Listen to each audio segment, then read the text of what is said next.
dear attendees watching us through the website NALED.rs, good morning and welcome to the conference Empowered Communities Towards Inclusion and Development. And to say at the beginning that we adhere to the anticipated measures, protective measures, and therefore the number of participants at the conference has been reduced to those who will be speaking today. Whereas most of our attendees will be watching online. This event is organized to mark the closing of the conference and the project Empowered Communities, the Road to Inclusion and Development. We have the project was implemented with the support of the GZ, and this initiative was launched with the aim to introduce a set of measures of social and economic activation to contribute to the empowerment of the vulnerable communities. We will hear today more about the success of this mission after we present the key results, and we will organize a dialogue to discuss the potential for further improvement considering the public works and empowerment of vulnerable groups. And at the very end of today's event, 6 partner municipalities and cities will be awarded for their successful contribution to the program Together for the Community. This NALEDS project had 3 key components. One of them was creating inclusive mechanisms considering the healthcare systems and healthcare education.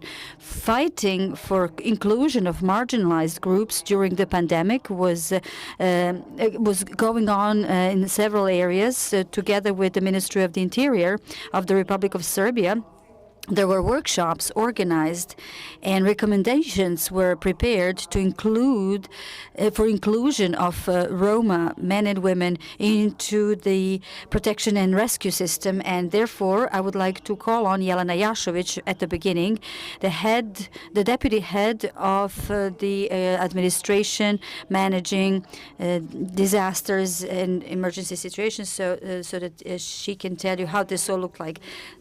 Deputy Head of the Risk Management Department, Sector for Emergency Situations, Ministry of the Interior. I would like to greet you all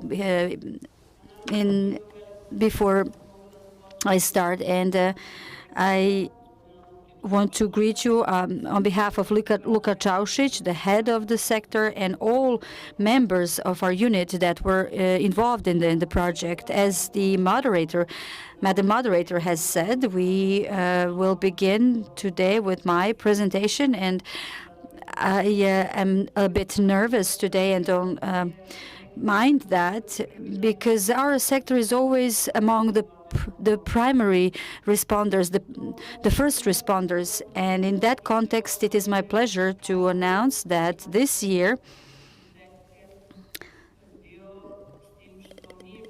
we did not have that many emergencies in addition to COVID-19 that has become our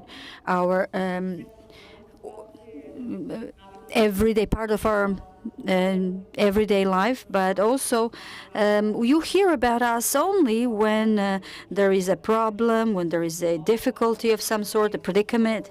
And this year it was our pleasure to work more on education, on prevention, rather than on emergency situations. And this is a real pleasure.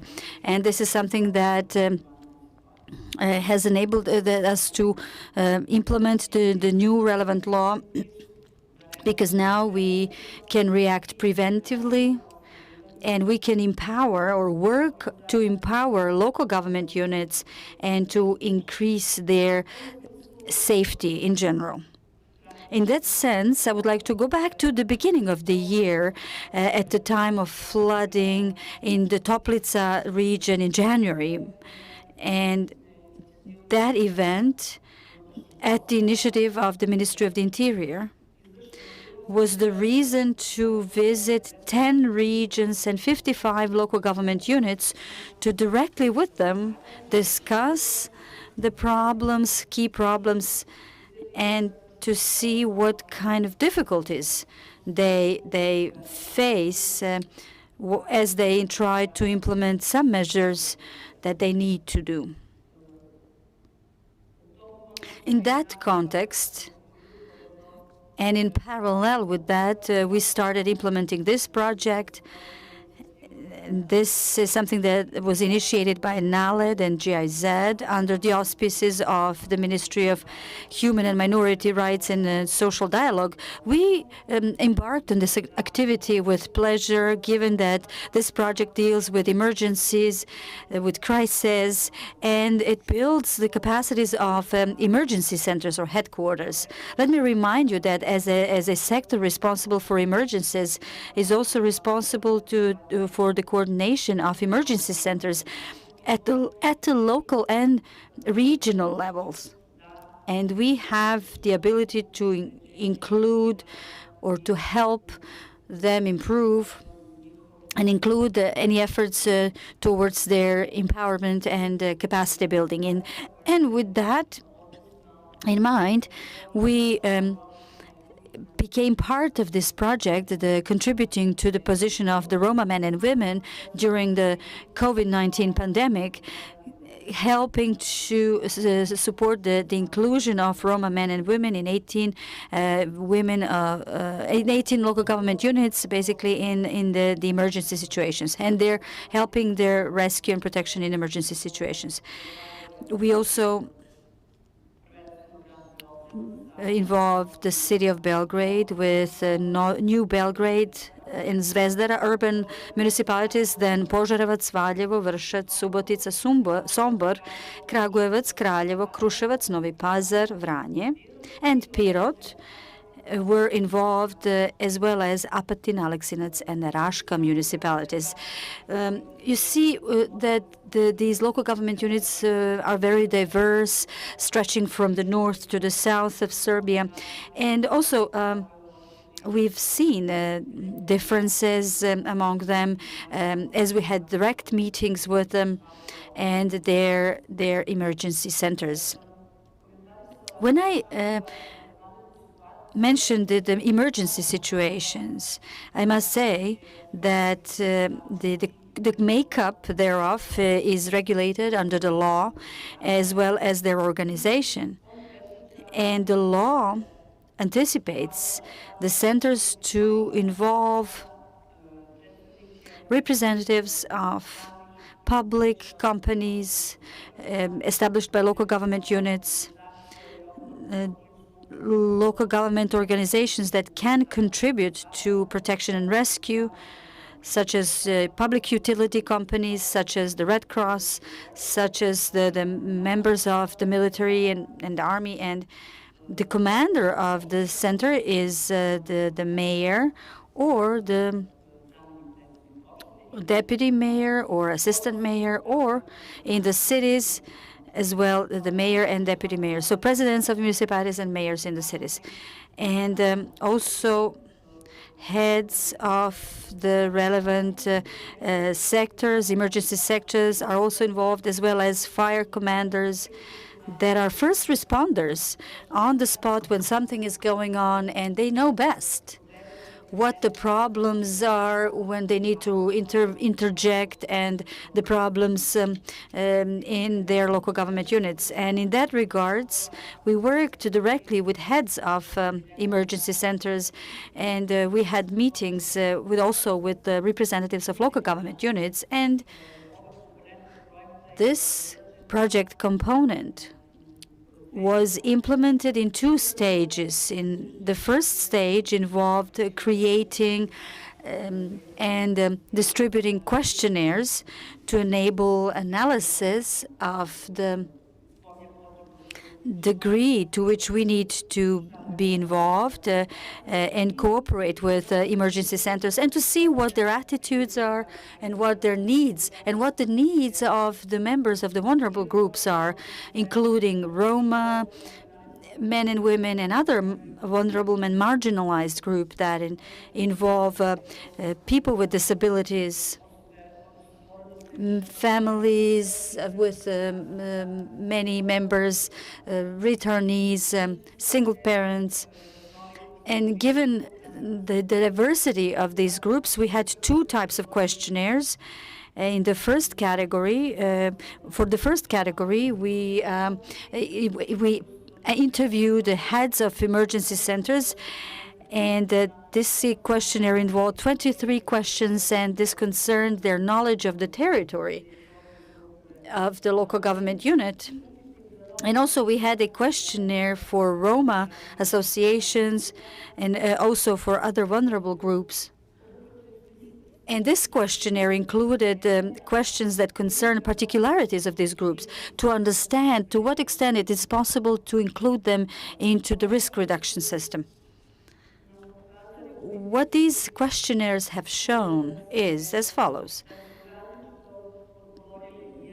These two groups they responded differently, which means that they have different awareness.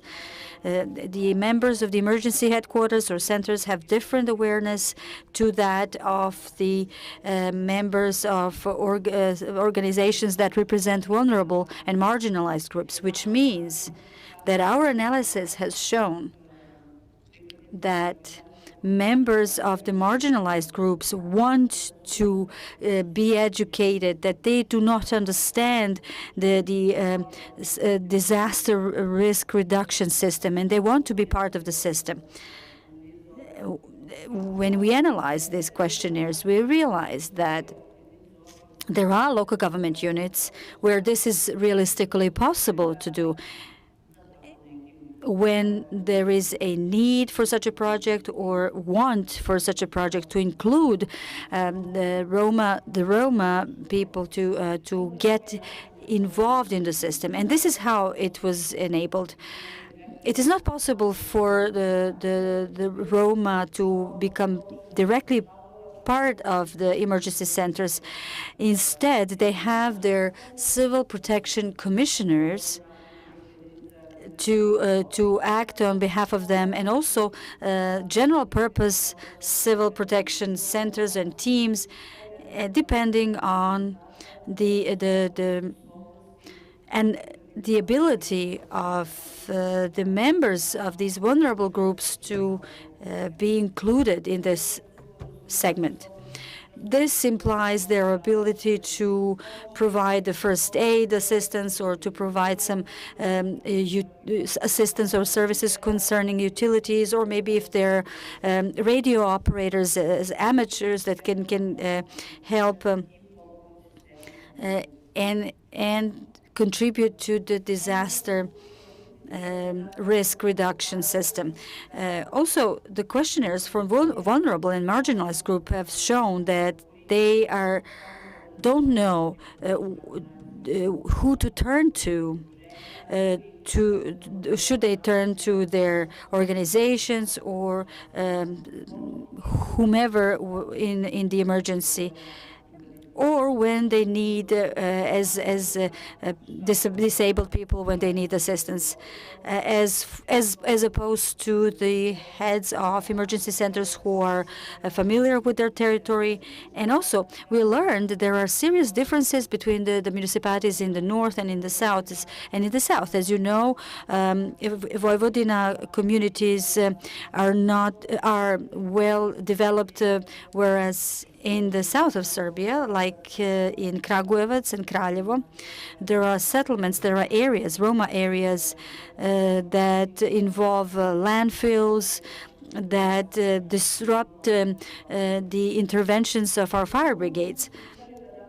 And in that context, we wanted to organize a workshop to exchange experiences and thoughts and to show the Roma people how to get included, what the civil protection unit's responsibilities are, what the commissioner's responsibilities are, and to present the disaster risk reduction program. And in June, we organized this workshop, and we invited 40 representatives of the 40 headquarters centers, also the members of the Red Cross, social welfare centers, local government units, and we had an opportunity at that point to exchange experiences and to analyze the possibilities that are available when it comes to the protection and rescue system. All in all, we had 3 additional conferences. They were online conferences that helped us specify some conclusions.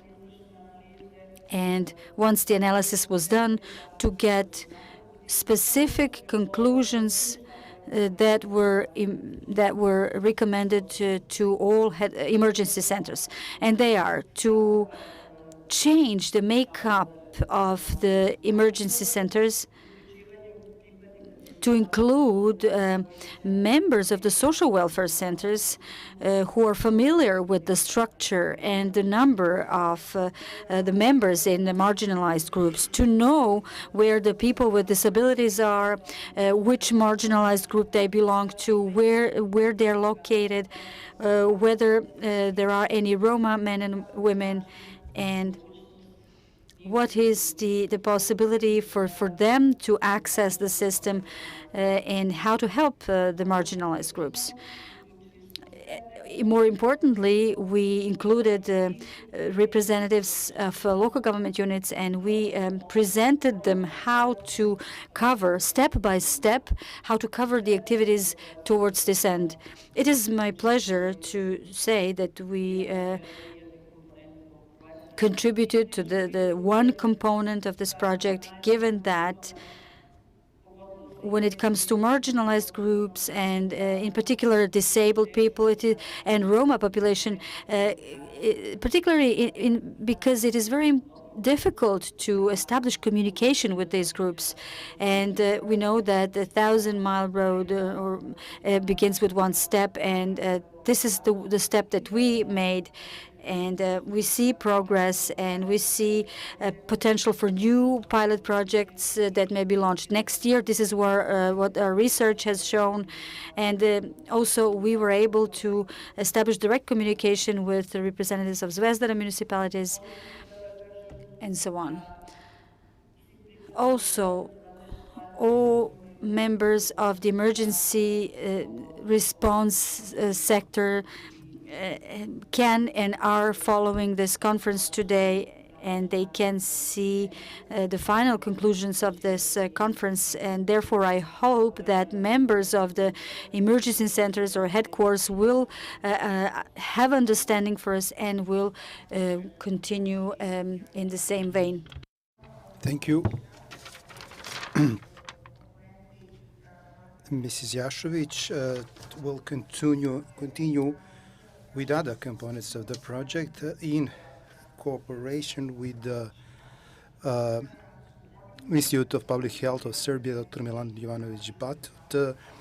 Workshops on prevention of COVID prevention activities have been organized in 54 Roma settlements throughout Serbia, and that more than 3,500 brochures have been prepared for Roma families. I would like to invite the director of the Institute, Verica Jovanović, to share with us some of the key achievements of this project with us. Thank you for your invitation. I would like to express my gratitude to the organizers of this project for recognizing the topic of COVID-19 as very significant in terms of sharing the knowledge related to the application of preventive measures in regard to COVID pandemic's control within the local community, and as well as recognizing all other needs that are the needs related to various communities, aiming better inclusion. Participation of the Institute was significant. Why? Because all participants in the process were connected in a manner that was needed in terms of public health. The goal was, on one hand, a protection against the COVID-19 and also health control, improvement of communication, and sharing contents related to health-related information, as well as recognizing some of the things that will be important for the future activities.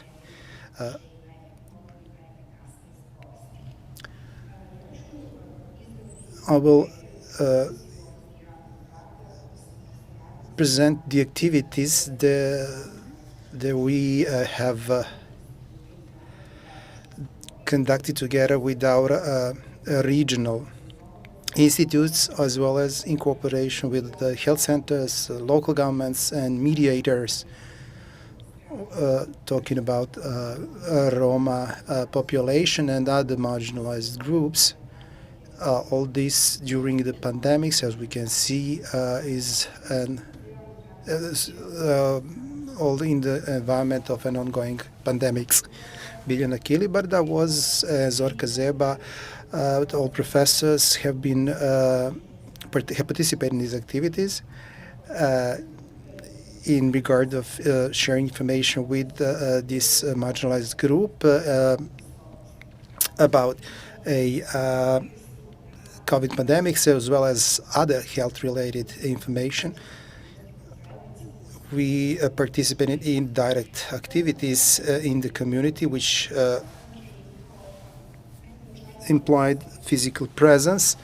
The most important topics we focused on were preventive measures, which were at the start actually measures of control of infectious disease, communicable disease spreading. Then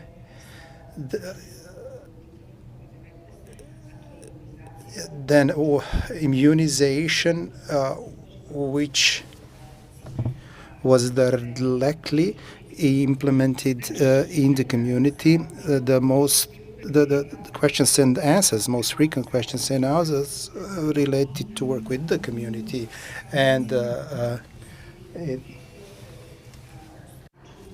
also meetings that were used to connect the partners and help them implement the activities. As for the specific activities, I need to mention the following. The Public Health Institute, together with the organizer, prepared the training for local mediators to tackle COVID-19. And the topics that I mentioned were the topics that we talked about and discussed, where specific content that was necessary to be presented to educate all the participants in the process were used. Our primary goal was to improve the knowledge of mediators, and not only them. We wanted to improve their knowledge of how to use isolation measures, lockdown measures, and how to protect from COVID-19. And also we had on-the-spot training for them in an acceptable way, because you can never share knowledge or transfer knowledge or convey the message without a direct contact, face-to-face contact, to help the participant share or transfer knowledge further to the others. And therefore, our communication on the spot, direct communication, was very important for this aspect, for training aspect.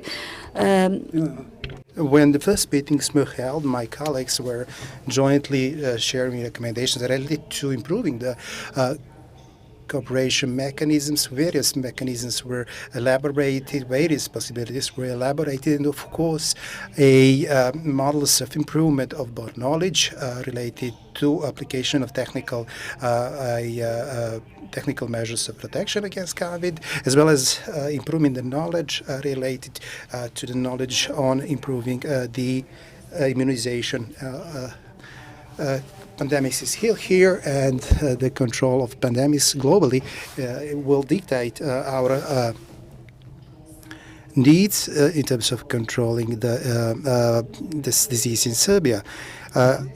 As this disease, the respiratory infection in the initial phase, the mechanisms are more or less well known in advance, but the new knowledge will actually result in new recommendations as the consequences, health-related consequences after the disease are not only related to respiratory effects. So this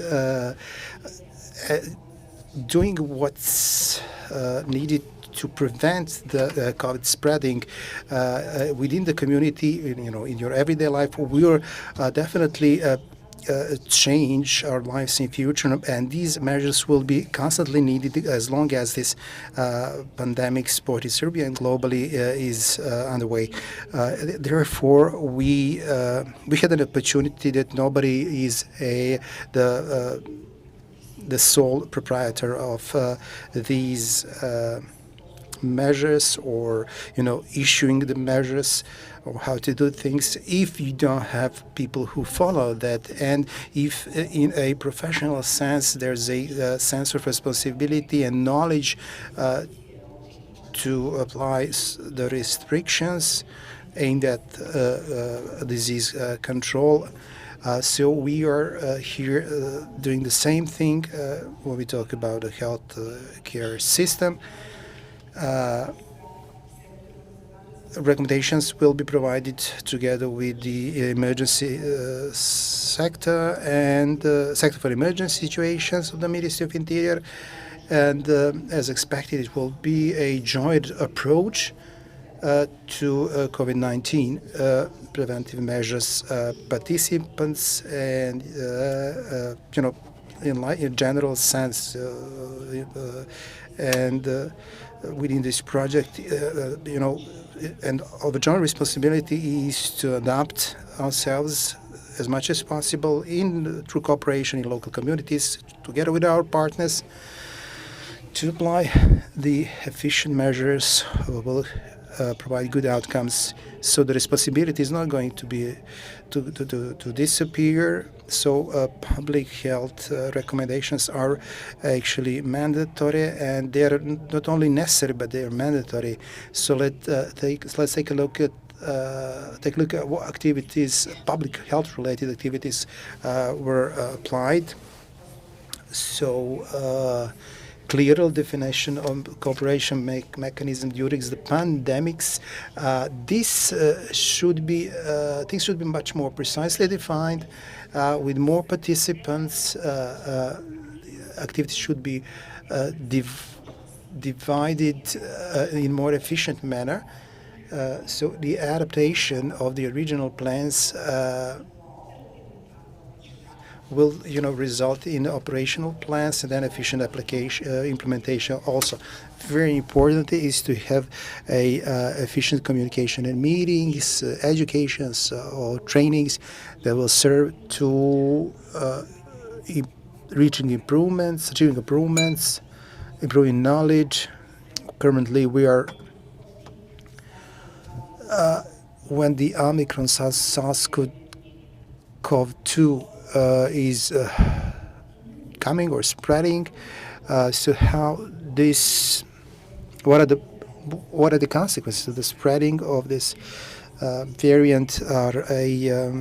Depends on us who are parts of this community, and in terms of applying the actual measures. Of course, the public health activities are always important, and the Institute's task was to evaluate Wearings should be improved, not only in terms of public health. This is not just a medical activity, but it's also intersectoral activity. And finally, the experiences within the project, the experiences are a major resource that we are one of the results of these projects, meaning that at the one point throughout Serbia, we can this way contribute even more and be much more efficient in COVID pandemic's control. This is how things look in the field. I think this, being in a community as an approach is very significant. Our experiences are positive, and exactly through, talking with people, you come up with a conclusion that should serve as a prerequisite for the forthcoming activities. The Public Institute of Serbia, as the representatives of the public health system, will, in that sense, contribute in the forthcoming activities that might be a priority or a continuity or a need. Thank you, Mrs. Jovanovic. The third, also very important project component is the public works in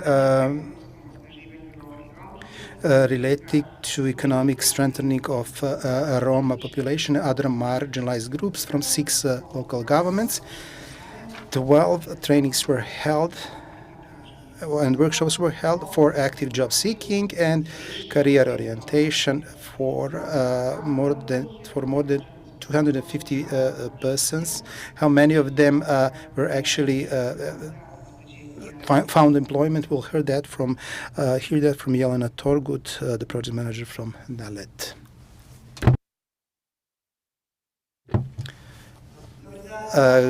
Good afternoon. My name is Jelena Torgut. On behalf of NALED, I will present the results of our program Together for the Community. Before I start, I would like to greet all representatives of public institutions, local governments, employers who are today with us, both here physically or who are with us online. The program Together for the Community has been conceptualized as a response to the negative economic consequences arising from the COVID pandemics. First of all, to Roma population and other marginalized groups. The goal of the program was economic strengthening, but also a longer term social and economic inclusion. Before we start presenting the program results, we need to identify few specifics related to Roma population position in Serbia. 147,000 is the population of Roma in Serbia, but unofficially it's more than 200,000, which is 3% of total population of Serbia. What's the main property is that most of them are not on the labor market. 50% of the population who are living in the substandard settlements are also using the social welfare services. The low level of interest in active job seeking is actually leading to a further economic deterioration. Just let's go with the presentation, please. Based on this, the program has been conceptualized. This program is based on the German model of implementation of public works. We were greatly supported by our colleagues from Germany. And of course, the program was harmonized with the existing regulatory and institutional framework in Serbia. It has been implemented in 6 LGUs, Subotica, Vranje, Pirot, Kruševac, Kragovec, and Aleksinac. And these local governments have supported us in preparation and implementation of the program. The institutional partner was the National Employment Service. We worked together with them on the conceptualization and implementation of this program. The program has been implemented in several stages. Between January and September 2021, the working engagement was between June and September. 240 persons were engaged in with 30 employers in 6 LGUs. Before the program, the trainings were organized for these persons. For the trainings for active job seeking, as well as the trainings related to rights and responsibilities within this program. The employers have trained the subject 140 persons for the jobs. Actually, they've been performing the monthly fee. The monthly salary was 28,000 dinars, as well as the transportation costs. This is the structure of employees. The characteristic of this program is a significant participation of the civil society organizations, which actually made the majority of employers participating in the program. Then public enterprises as well. The quality of this project was also related, is about the fact that we had 2 public health institutions. The engaged persons had an opportunity to support, these institutions had the opportunity to support these persons in dealing with the consequences of COVID pandemics. What are the specificities of the program? The first thing we did was the mapping of the needs of Roma and other marginalized groups, as well as the needs of local governments units. Data we got from the surveys actually helped us to conceptualize the public calls for both employers as well as the employees. The second component of this program were the local mediators, which have been engaged by our project partner, the Association of Coordinators of Roma Issues.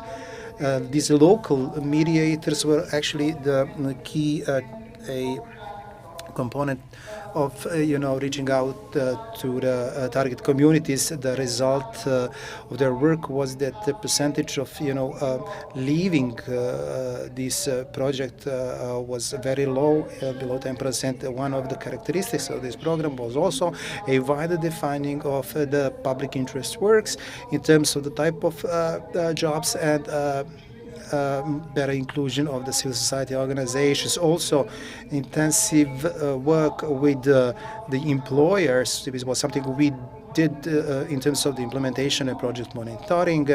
And a special quality of this program was about the fact related to the fact of a conducted external evaluation, which will help us to conceptualize similar projects in future in regard to meeting the needs of the project beneficiaries. The program evaluation has been done based on the direct interviews with the program beneficiaries, with most of the employers and the representatives of local government units.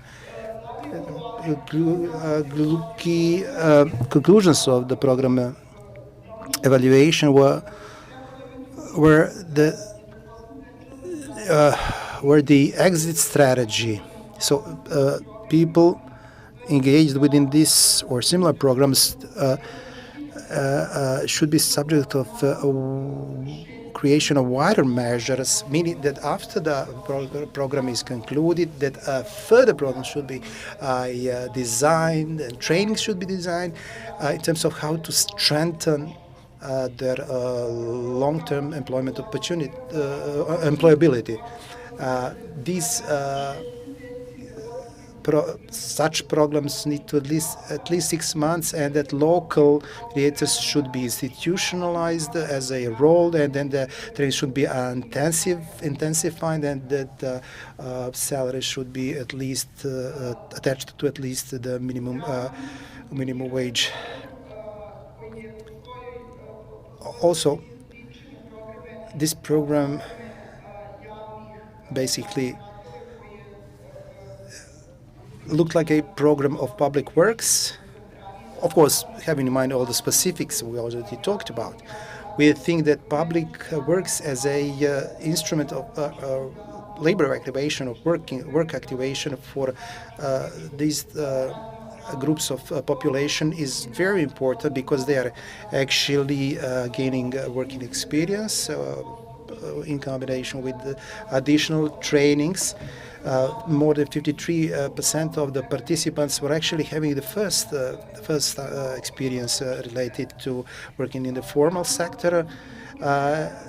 Public works, as against other measures of active employment policy, are suitable for a much bigger group of beneficiaries, having in mind the educational structure of the target group, because in Roma populations, more than 30% of the population have only primary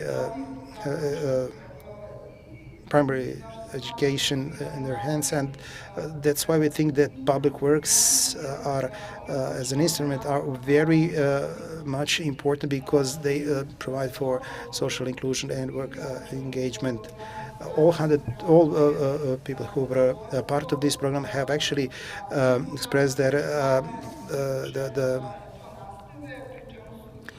they have expressed their satisfaction with this engagement, and employers were also satisfied with that. And finally, as a key message of the program, I would like to say that Roma and other marginalized groups are greatly unused human potential, whose working activation and social inclusion can significantly contribute to the social and economic progress of all citizens of the Republic of Serbia. With joint forces and intensive cooperation of both republic and local institutions, as well as civil society and private sector, we can provide more and better opportunities to our citizens to, get out of this vicious circle of poverty, and to show more of their potentials. Thank you, Ms. Thorogood, and once again, thank you for your presentation of the results of the project, and we will move on to the working part of the conference. We will now go on a very brief technical break, so to welcome the panelists that are supposed to take part in the next panel session that concern the regulatory framework for public works. And I would like to invite the panelists to take their seats, and we will resume our discussion in 5 minutes.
Once again, greetings.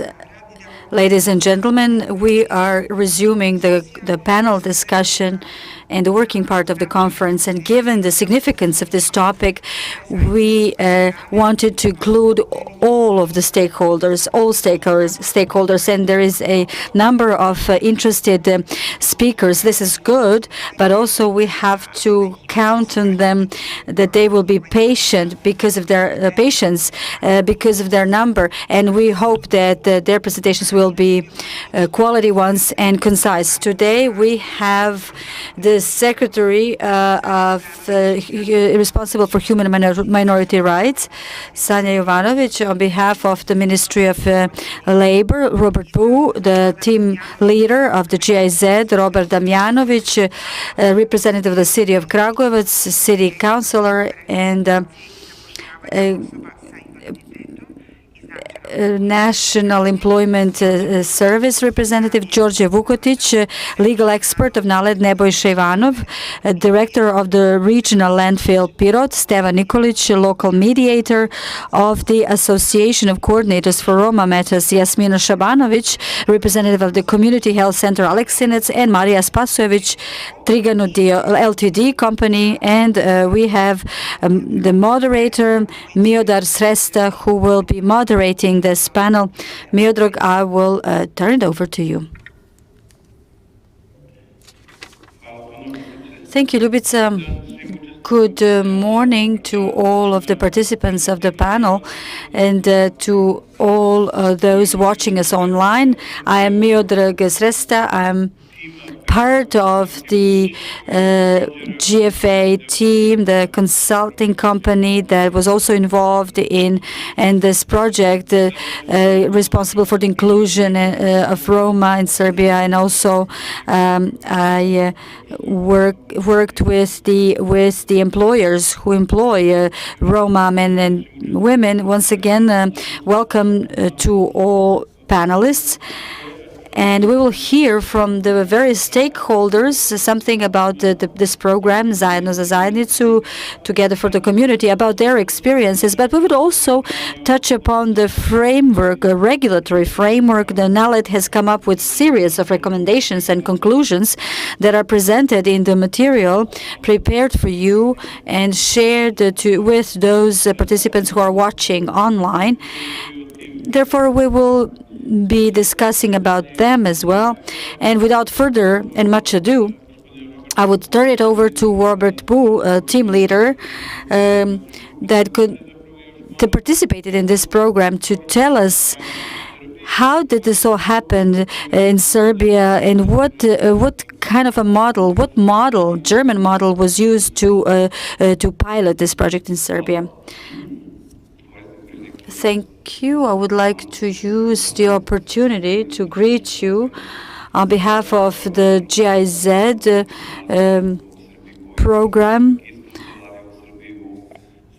This program was implemented together with the Ministry of Human and Minority Rights and Social Dialogue as a technical support. This type of activity that was implemented together with the NALED and Association of Local Roma Coordinators was, in fact, for us a very typical technical assistance, typical form of technical assistance, where we invested efforts to support the Serbian government to implement a series of activities to combat and suppress negative consequences of COVID-19, and all this with the aim to help the marginalized groups.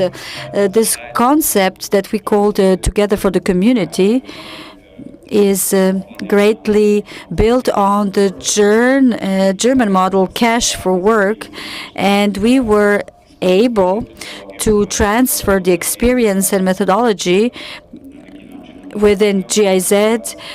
So we were able to, together with our Turkish colleague, very practically implement this model here. So because they were also experienced in implementing this project, Cash for Work, and together with NALED and the association here of local coordinators, we tailor-made and implemented this project that is prepared for the Serbian context.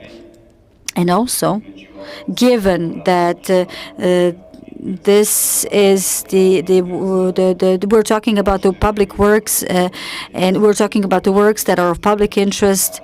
And what was the highlight for me personally of this program is to see that the Roma community was included, and that they started using their potential. Unfortunately, not to the sufficient extent.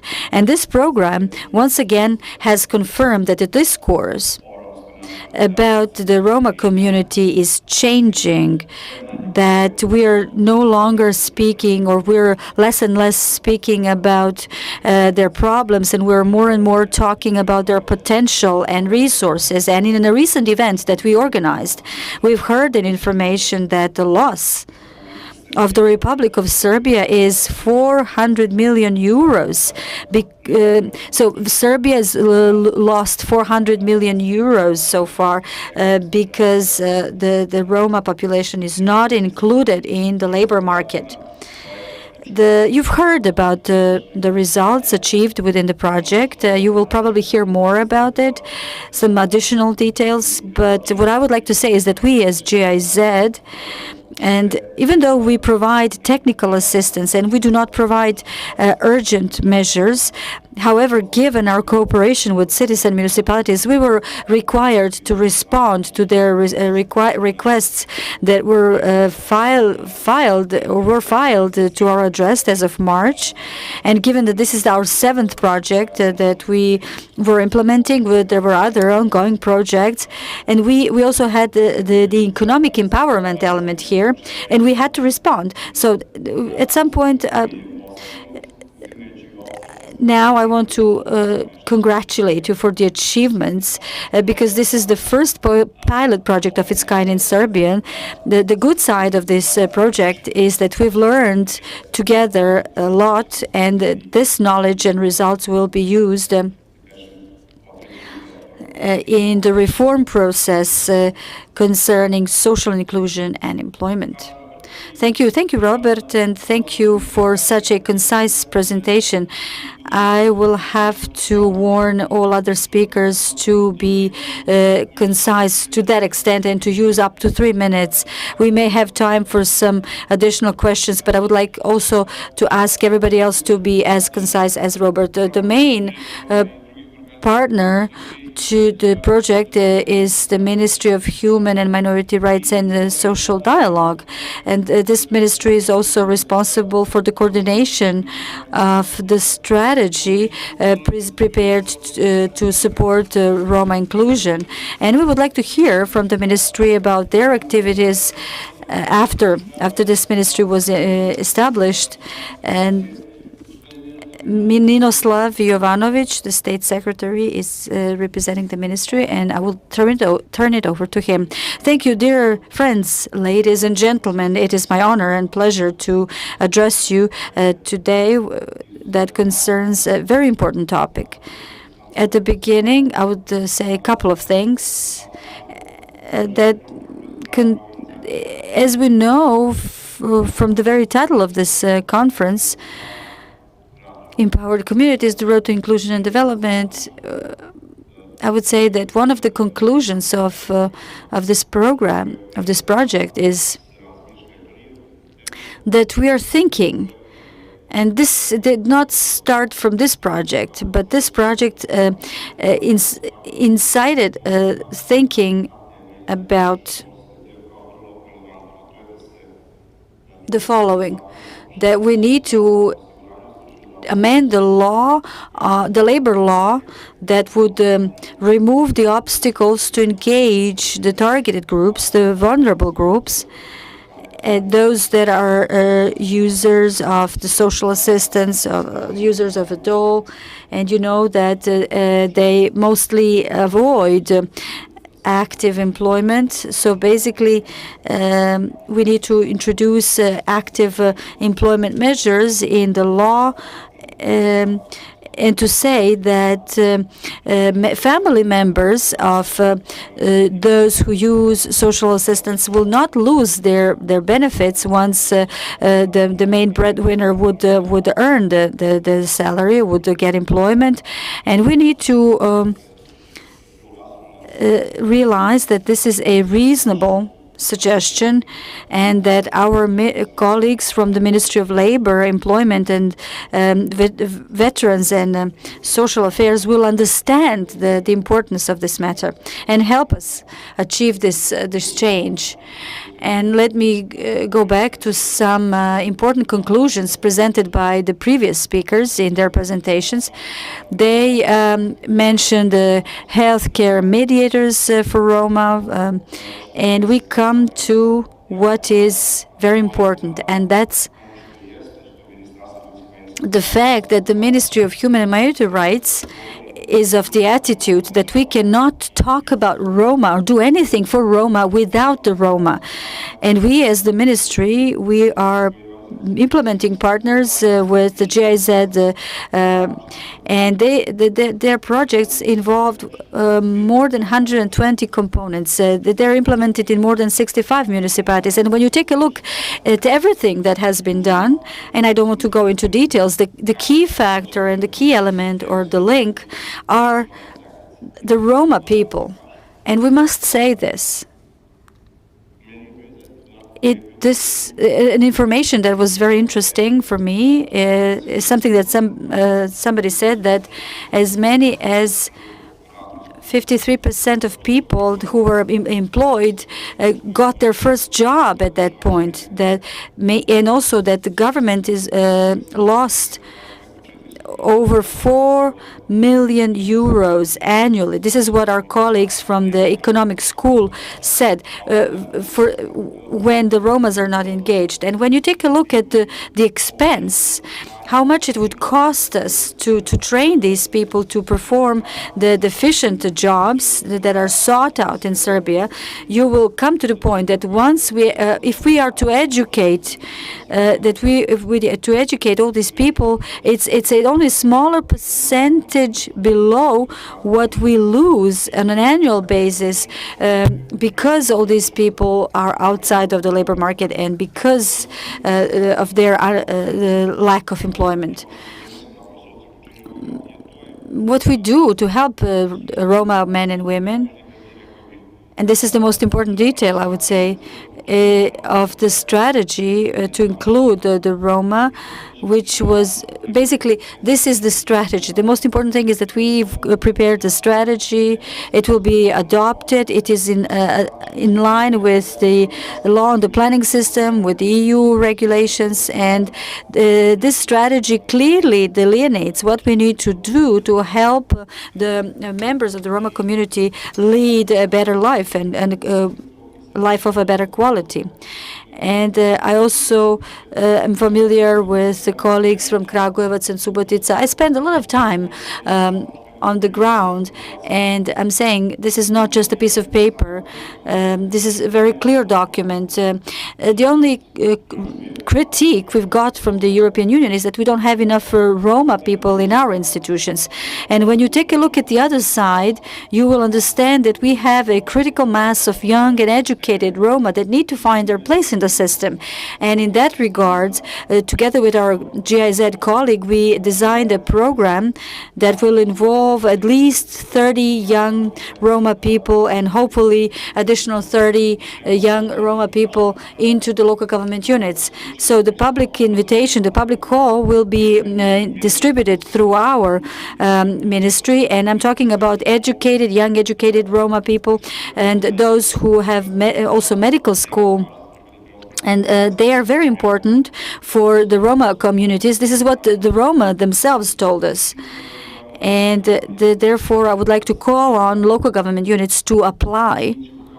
We, as the ministry, together with the GIZ, we will support 6 gross salaries, and then the local government units would become responsible for their salaries. What our president, Mr. Vucic's message is,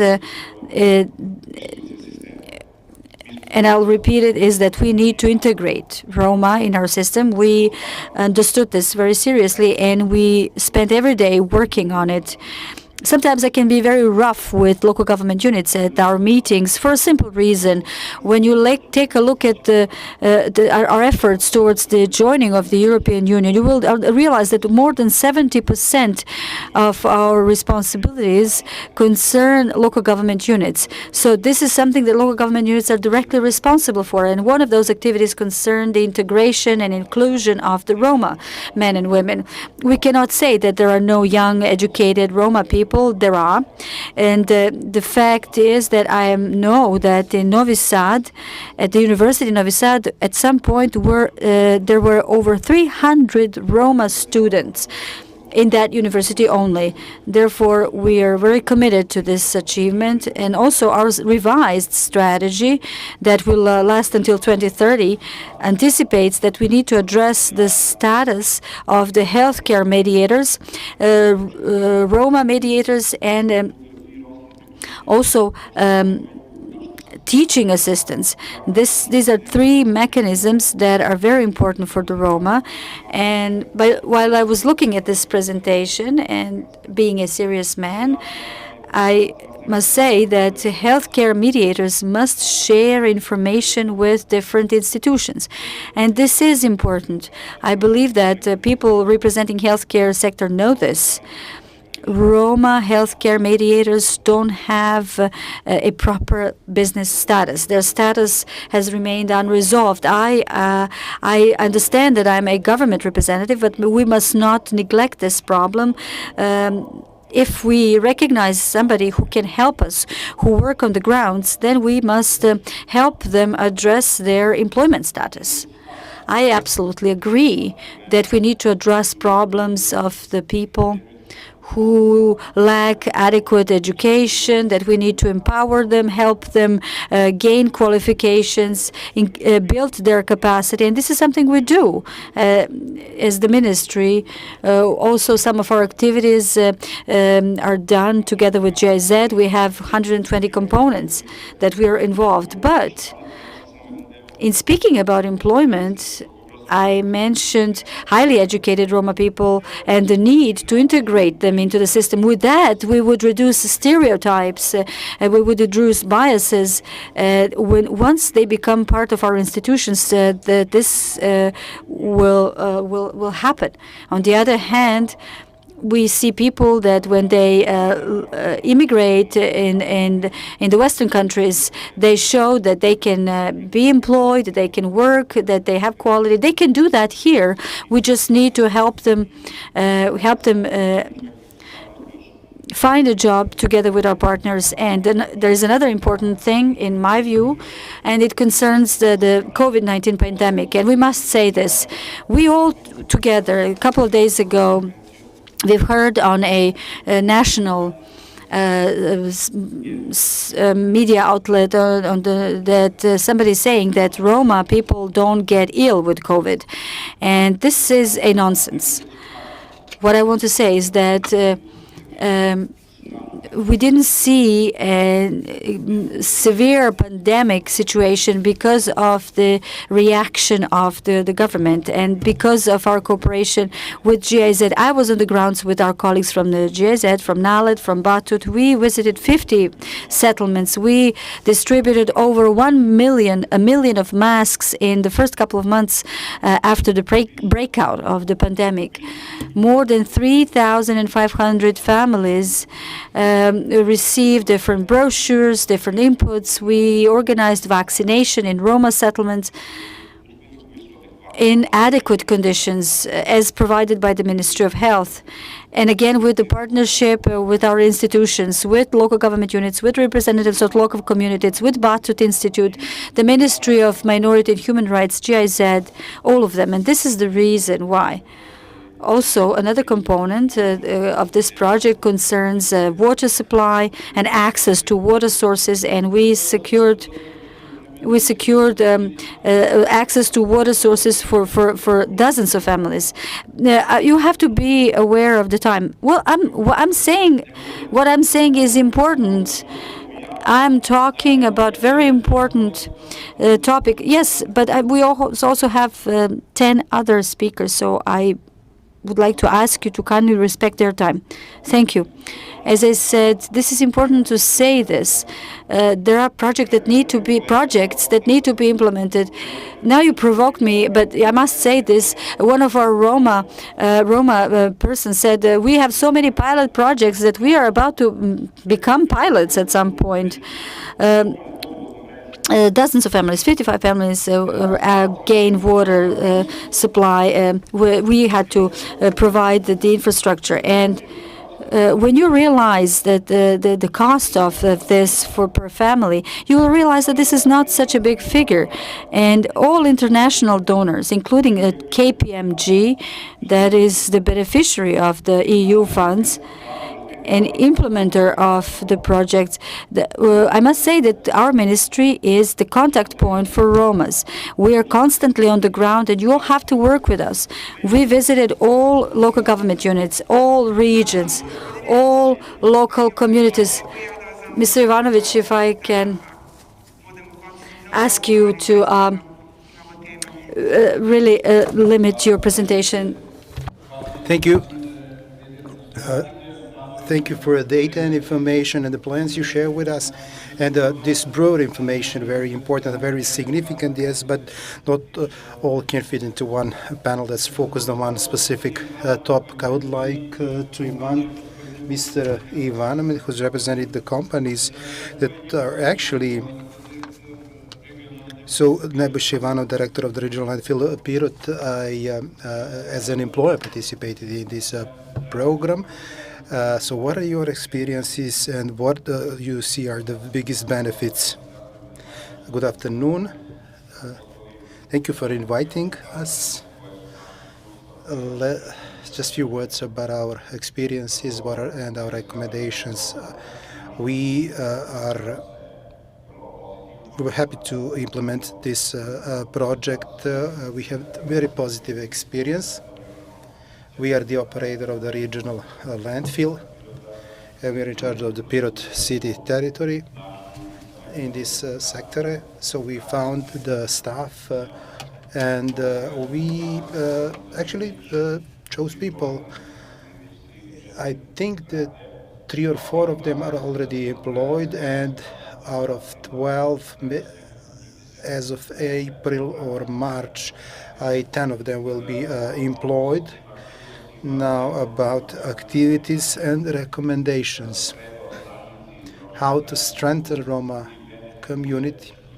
Another benefit was to allow the representatives of Roma community to work, to earn salary, to learn, to show up at 7 a.m. At work. This is very important in terms of social inclusion inside a working environment. We are a employer or a we have Roma staff among our permanent staff, and we have like 10 of them. Maybe this is a too ambitious recommendation, but one of the best Roma inclusion measures is exactly that: create conditions for them to work. I don't know, giving them packages out, or maybe it's a good measure, but for the Roma population, the marginalized groups, the best measure is this. And again, I don't want to repeat all of these recommendations, but finally, we as the city of Pirot,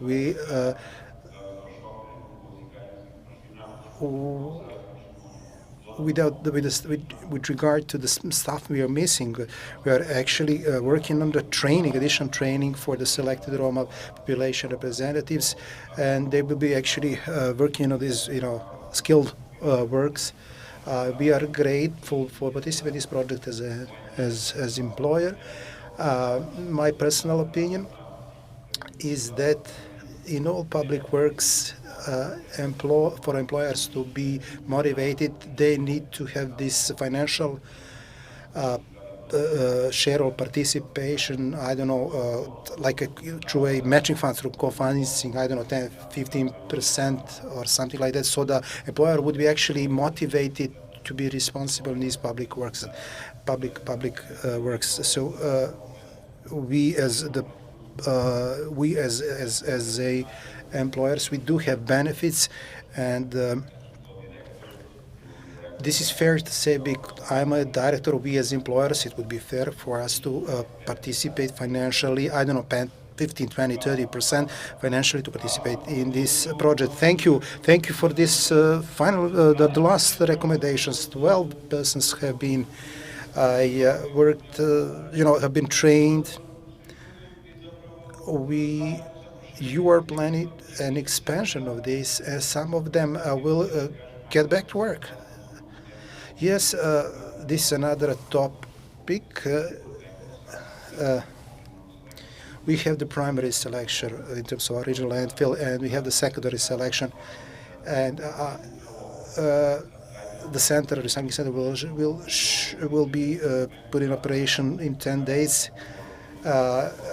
We have engaged some of them on temporary contracts. But when the time comes for new employment, we will add 7 or 8 Roma people. Out of 12 project participants, 9 or 10 will be employed, and these 9 and 10s will, after the new year, will go through the training we are paying for them. So yes, finally, without investments, you cannot get what you need. What we're getting is skilled, high quality labor, which was not on the market at all, and who are motivated to work. We hope to see them at least 5 or 6 years to work with us. Maybe they will leave or go abroad, but this way we are finding a labor force, so that we are getting actually with minimum investments. This is very important angle, but it was the second another important local partner that's the Mrs. Gordana Domjanovic, a Kragujevac City Council representative for social policy, actually a city councillor. So you had some we heard some critics from you. So please go with your critique, please. Good afternoon, all representatives of institutions, to you who have given us an honorary opportunity to participate in this project. The project has has had a significant impact in various senses. First, the public health, preventive measures, mobile teams creation, and sharing information, immunization. The city has contributed by printing out 60,000 copies of brochures that were sent out to all households. Now, when we talk about the civil protection sector, I need to say that we have already decided to include the coordinator for Roma issues, as well as people from the Red Cross, to work on the education of youth. With this, we are educating the volunteers. So one of the best points, talking about the social welfare system, public health system, supporting marginalized groups or other people, are actually the volunteers of the city organization of Red Cross. And this was available when we had this emergency situation. Volunteers were actually supporting the elderly, especially in rural population, in Roma settlements, everywhere where the most sensitive population categories were located. You had to react promptly in terms of social welfare. Now, about this program of Together for a Community, we had a great interest. A lot of candidates have applied. So this is some kind of base for us. This I was talking about this in the focus groups and consultations. In addition to NES at LES and at the level of the local government, we should create certain internal basis, some kind of some kind of social welfare card as a base. So here we had 7 employees in this within this program, and 38 people were engaged. Most of them were Roma population, but also there were people that are coming out of foster families and the women who were the victims of violence.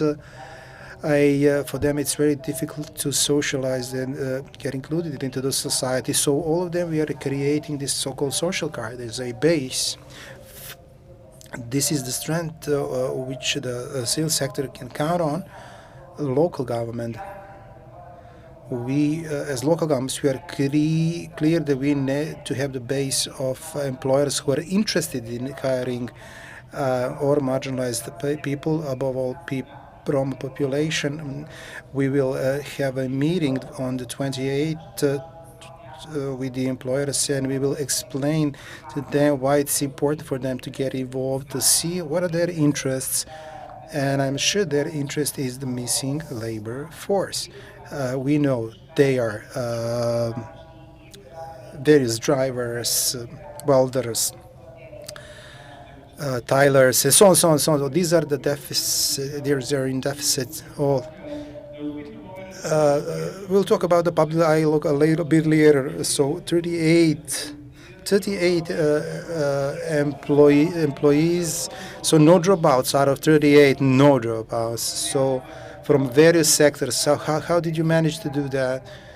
Great interest, as I said, so they wanted to work. Secondly, social activation that has been financed the last 7 years by the city. So they were in the system. They work to the public works. This is something that's financed from the city. They really want to work. We definitely have a high quality. We have also highly educated people among them. 7 of them are on NES. That are with university degrees. 17 with high school. They're all on NES. They want to work. They want to get involved actively in everything that's taking place. This program has actually, to us, local on given additional tasks.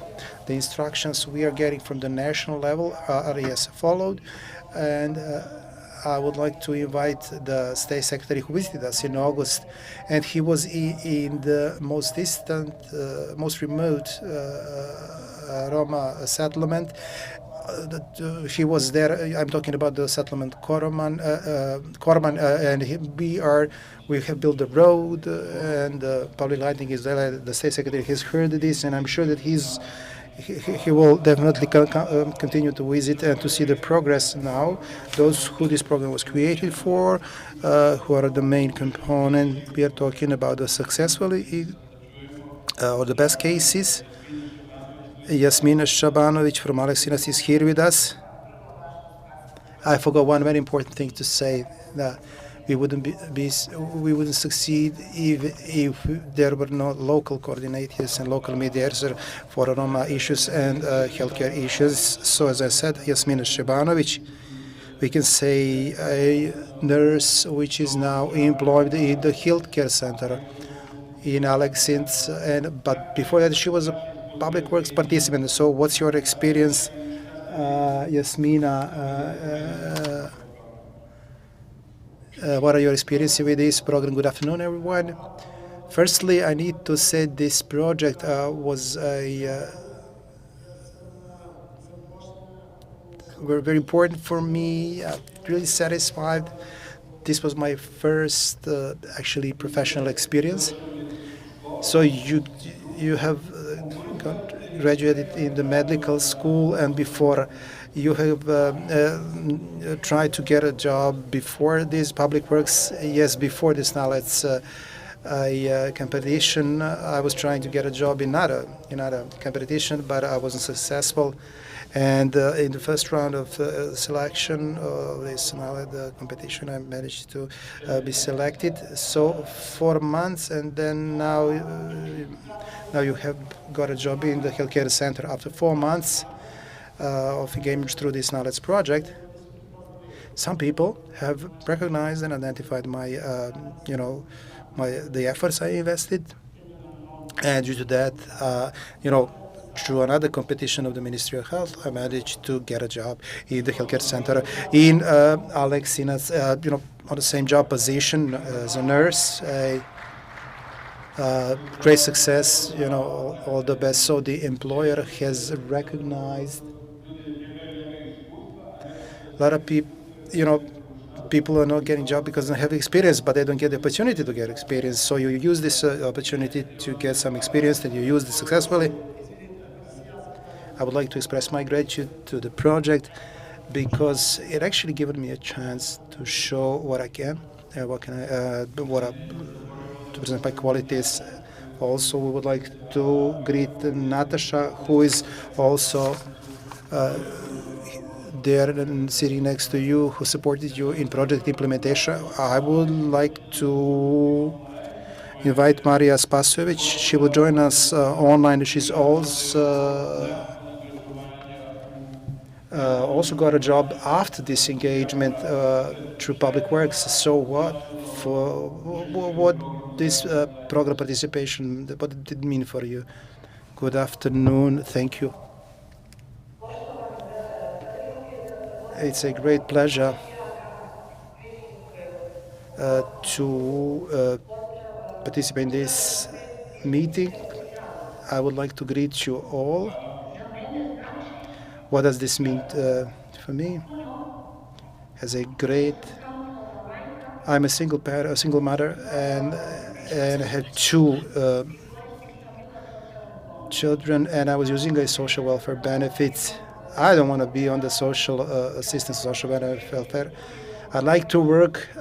Thanks to CECE, thanks to the project. Thank you, Slobodanka, and my employer Nicola from Trigano.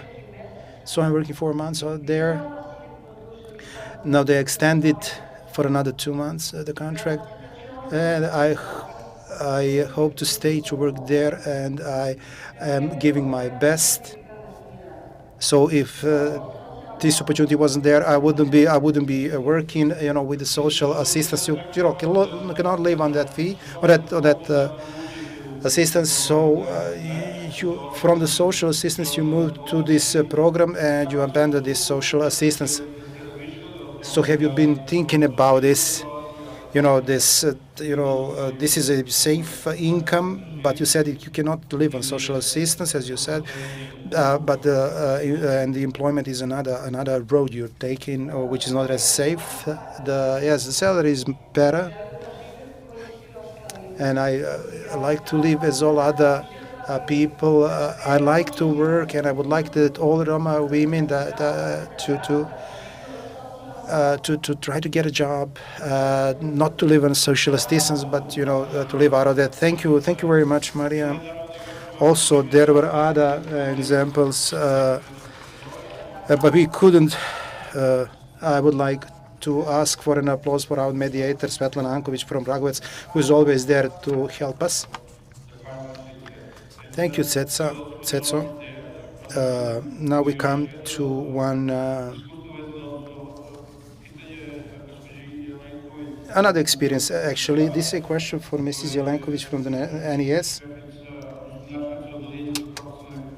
She's in charge of professional rehabilitation sector and the disability persons employment. To what extent these public works are important for these vulnerable groups? Your experiences, please. Good afternoon. So we don't have much time. I will just try to present this in as concise as possible. After this example, this latest example showing us what does this mean to an employed person. Maria is a good is a good show or other goals or the tasks of the employment measures. We in NES, we apply these measures. We have been applying these measures for the last 15 years. Of course, this is adapted to the needs of unemployed persons. Not all unemployed persons need the same type of support. So this is the concept of work that we use. So in line with the needs of the unemployed persons, we are supporting them. And the type of support depends on that. Public works measure is that are actually done by NES. The primary goal is to encourage, activate of highly sensitive categories of unemployment that are meeting actually a lot of limitations. So you want to create the skills among them to find their jobs on their own. So this is for the those that are difficult to employed. Of course, we define various categories that can be part of the public works. Now, from the angle of those people that are unemployed, the pleasure is great. So we want to strengthen the motivation, strengthen their competencies, and to maintain a minimum that would be the result of this measure. The minimum is to maintain the workability. Also, there are social interests as well. Now, about effects, as defined by strategic documents related to the active employment measures. So having in mind the type of measures, we cannot say that we are not satisfied with the results. Like 30%, based on methodology work, like 30% are the results. About 30% of the total people who were involved are employed. We cannot say this is unsatisfactory because we are talking about these categories here. Earlier, we planned a higher percentage, actually more people to be part of the public works. Now the labor market changed a little bit, so we reduced these numbers. Before I came over for this year, before I came here, I took a look at what was the plan for this year. 2,800, more than 3,000 were actually involved. Around 800 were disabled persons. And now about Roma population, 477 Roma people were part of public works this year. Thank you. Thank you. This is just an introduction for the recommendations that we will spend the next 20-25 minutes drafting. And I would like to ask George Vukotic, on behalf of NALED, an author of the recommendations that are presented in your material, to briefly present them. NALED went through an intense consultation process of 11 round tables held together with local government units and national authorities. So they have done all that to create these recommendations. I would like to greet all of the attendees. I would like to call you to take a look at this paper with this summary presenting our conclusions, and when you will realize the scope of our analysis. It was rather comprehensive, and it is also strange that it all fit into two page, but we managed to find the right balance, the right measure as to what needs to be changed. The legal analysis did not dwell only on the analysis of the regulatory framework or the laws and regulations. We also analyzed the public policies, because there's no clear line between the law, where the law ends and when the public policy begins, because the adoption of the law is per se an example of a public policy making.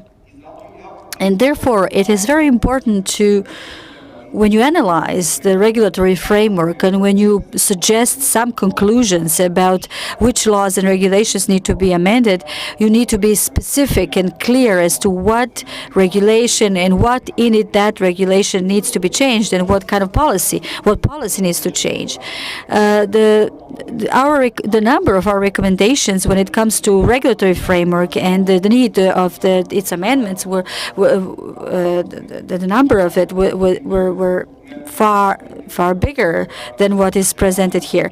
We focused on the employment strategy and the national action plan. We're talking about public policies here. These two last documents are an example of a public policy. So each analysis needs to end with a clear and specific conclusions. First, we need to identify the problem. And then, when you come up with a wide discussion and involve public and private stakeholders, this is when you can draw the conclusions and address the problem.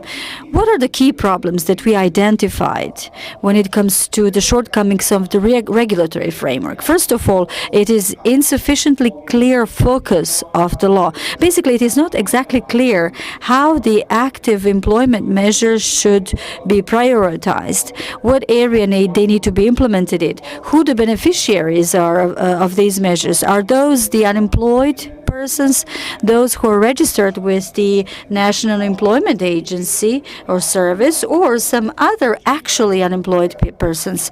So the first conclusion is that we need to see the focus of the law more clearly. Also, the passive, the regulatory framework is rather passive, and if we change it to prioritize the measure of active employment and call them differently. For instance, labor activation measures, if we can call them as that as well. This must not result in the loss of already gained social rights. And also, the regulatory framework needs to include the funds outside of the budget that should be used to support the possibility to improve and implement those measures. The third problem is that the purpose of these laws and public works is not, or active employment measures, what their purpose is. Is it to educate somebody and help him or her get a job, or is their purpose, maybe not a priority one, but also a purpose, to help or support labor inclusion, to help an employer, just as it happened in this very nice example of this nurse, maybe help somebody, some employer, to recognize the qualities of potential employees. But finally, we concluded that when it comes to the amendments, the needed amendments to the law and regulations, the law needs to provide what the law needs to provide, basically to secure that employed persons do not lose their prior rights. And how to do that? Our recommendation is that this needs to be limited, time-bound, up to 9 months, or maybe there needs to be a limit in terms of monetary amount they earn, and that they can earn and still keep their prior social rights. And also, civil society organizations can help, and our National Employment Agency, to implement these measures once they gain momentum and their scope is expanded. So basically, these two things need to happen thanks to the amendment of the law. And when it comes to the focus can be specified by means of public policies. The public policies tell us what is our focus. Are we going to activate women living in rural areas, or are we going to activate young people living in urban areas? But since these measures are implemented at the different levels of government, at the national level, at the local level, it is possible that the donors it is possible that that they need to be supported, that they need to be directed, maybe to look at the environmental protection, or they need to be instructed as to where to look at. And for that, we need to have standards. We may slowly come to an end. Well, the point is to establish standards in a private-public dialogue. Just in the same way we did these 2 pages and drafted these 2 pages, and in the same way we can organize discussions to see what is the best practice that concern active employment measures and where we need to focus. Should we insist on training? Whether the employer who provides training and have historic data of employment, should they use it as models or example? Should we focus on rural areas? Should we focus on activation of people who are familiar with old trades in rural areas? So those are the issues that we need to define our attitude and our opinion, and therefore we recommended a protocol how this should look like and how the discussion about these matters should look like. Thank you, Georgia. I would like to call on Stevan Nikolic before Sanja Gavranovic of the Ministry of Labor, Employment and Veterans and Social Affairs to tell us practically. We've heard what the legal analysis was, but we want to hear what the problems were on the grounds and what the beneficiaries' biggest problems are when it comes to participation in programs like this, loss of social assistance and similar. Good afternoon. Thank you for this opportunity to let me speak at this event and speak about our impressions on the ground. So when we started the public works, and this is not the first time to do this. We have experience with this, prior experience. We were aware of the regulatory framework, and we knew that if people find a job, they would have to get included in the system subsequently. And thanks to our campaign in Subotica, we had a lot of candidates, and we focused on people who did not have the right to social assistance, to a dole. And the idea was to activate people, to motivate them to get a job, to be visible. And at that point, when we scratched the surface and that concerned the laws and regulations, so basically the laws keep the poor to be the poor if the people live at the verge of the absolute poverty. And if they are not motivated to find a job, that passivity becomes the everyday part of their life, and then one generation is followed by another. They get used to using social assistance and they isolate themselves. This is called self-isolation. So we have the poorest Roma communities, and it is very difficult to activate them, to become engaged, to find a job. And this wouldn't require only 3 or 4 months long program. We need to have mediators in their community. There will be the contact point between the local government and that community, and that person should help us learn how to activate them, how to change their quality of life. And in order to do that, we need to change the laws. My vision would be to have social assistance, monetary assistance, and protection, but that assistance is the keeper of the poverty, is something that helps poverty remain in place. If we're going to follow that system, we are not going to punish. Basically, we shouldn't use the social assistance to punish those who find a job. And if we do so, they will remain outside of the labor market. They will remain in the gray zone. They will keep doing the seasonal jobs.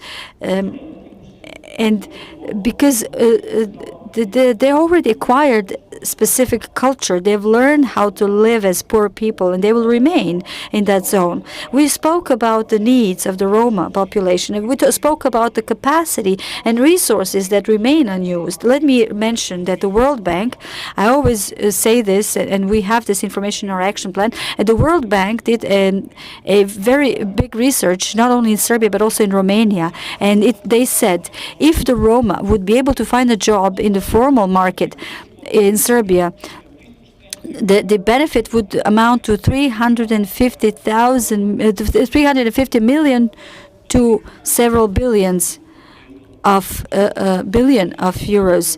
This is a significant percentage of our GDP, and we should pay attention to Roma community, the Roma inclusion.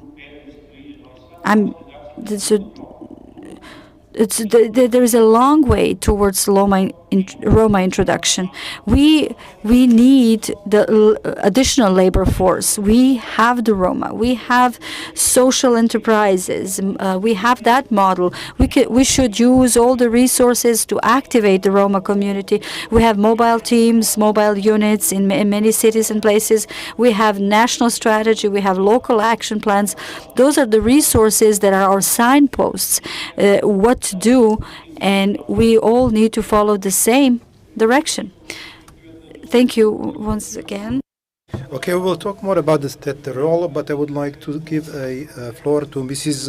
Gavranovic. These are the problems of the people who, start to work, they are seeking for a job, but then they cannot go back to NES because they need to wait for the average income to go be a certain threshold. As Ms. Jovanovic supported this, these are the problems. So what do you say, for example, about this protocol on public-private dialogue? And then we'll talk about the role of the civil society. First, I would like to greet all participants. It's a great pleasure to participate in such a round table. When we talk about the employment,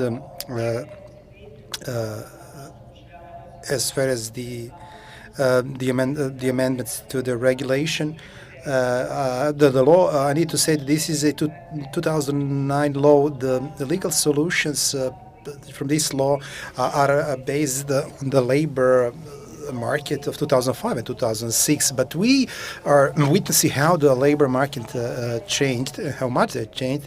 So this 2009 law was planned by the ministry.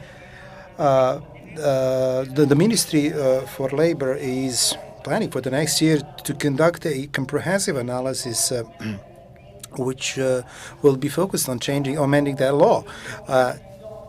In amendments and addenda to such a regulation, to this regulation, we will definitely take your recommendations, today's recommendations, and the legal analysis of this project.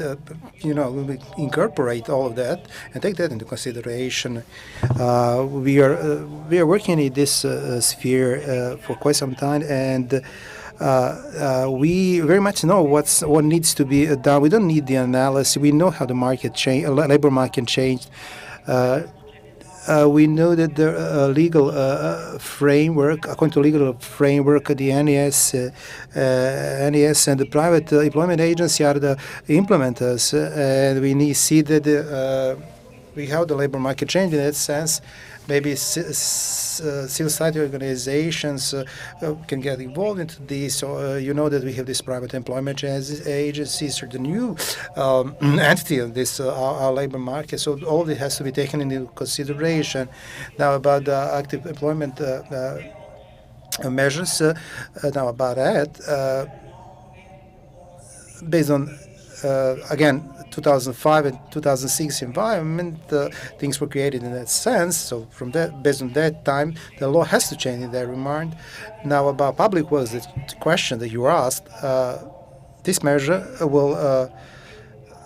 Public Works has shown through your detailed analysis that public works should be, as a measure, implemented in a different way.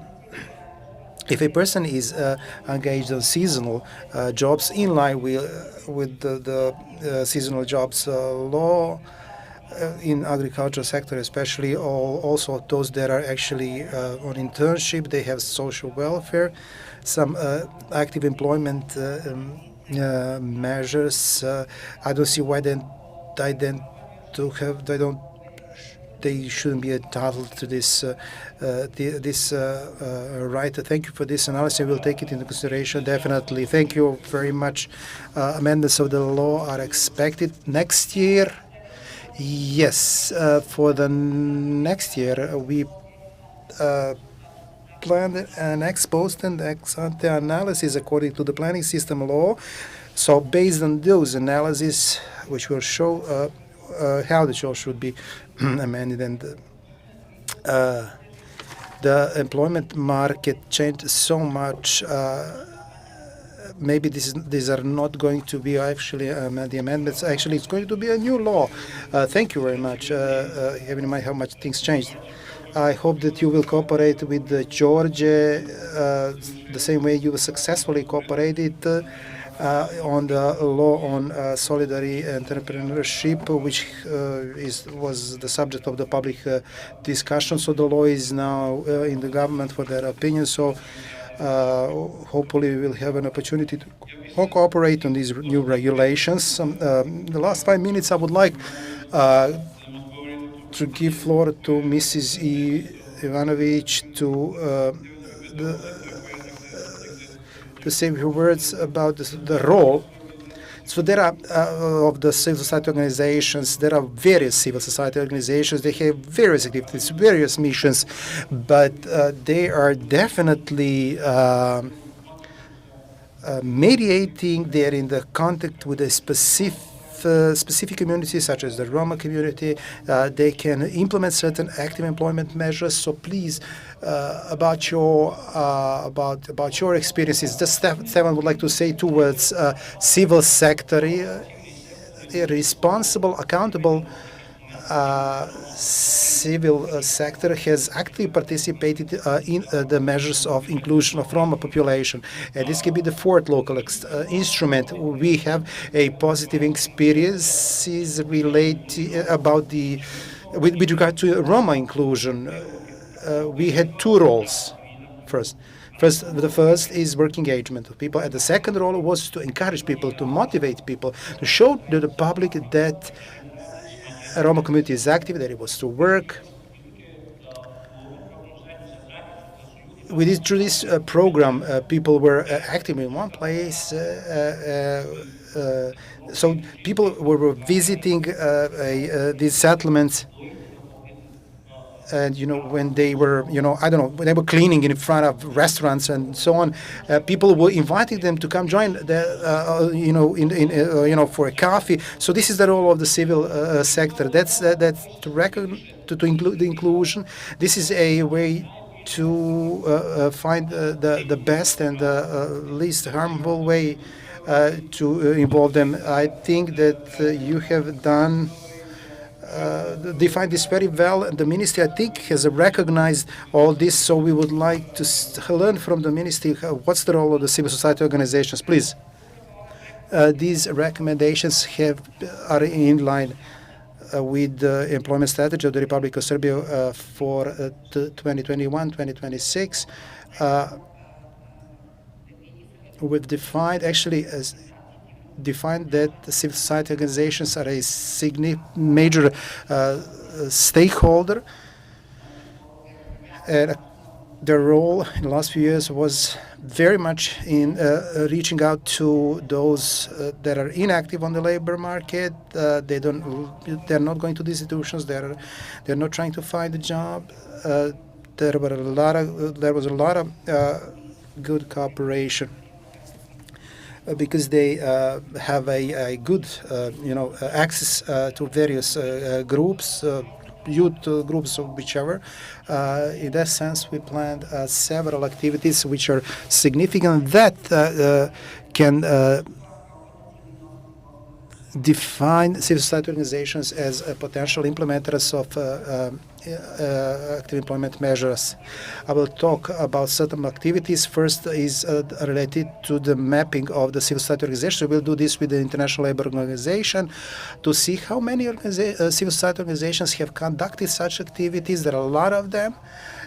We want to see how many of them work in the employment sector, how territorial they are distributed, what support they need to get. This analysis should show us how can we furthermore strengthen the civil society organizations. The second activities, as already mentioned by my colleague, will be the ex post and ex ante analysis of the laws, and this should allow us to comprehend the reach, the method as regards to everything that will help CSOs to become significant players in the employment sector and the active employment measures. Thank you very much. There will be a lot of opportunities that through cooperation with GIZ and piloting of these projects, we will have opportunity to talk more about this. So I would like to conclude with this. Thank you for this panel, and again,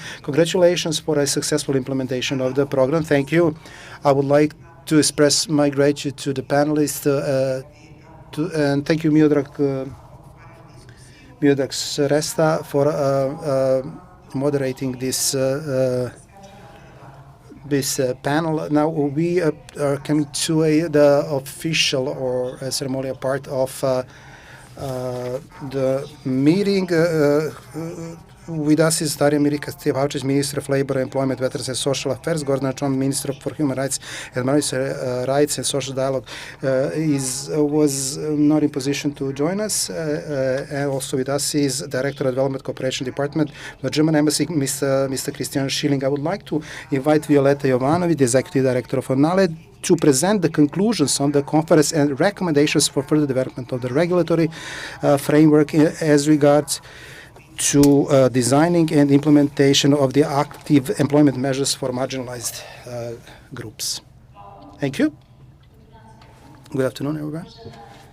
Dear Minister Kisić Tepavčević, Mr. Schilling, dear partners and project participants, it's a great pleasure for me to be in opportunity to greet you this successful project completion. The project was about solidarity, enabling people to work, and social inclusion of the vulnerable and sensitive groups that we wanted to support to this project. We were focused here on Roma population, returnees from the EU countries, single mothers, women, victims of violence, long-term unemployed person. Now, when we look at figures, it's clear why we as a society has to look at these marginalized groups in a with better attention. Officially, more than 150,000 people live in Roma. Roma is the population of Roma. The latest census. The latest census shows that more than 570,000 people can be identified as disabled persons, and he has identified more than almost 315,000 of those who are unemployed for more than 1 year.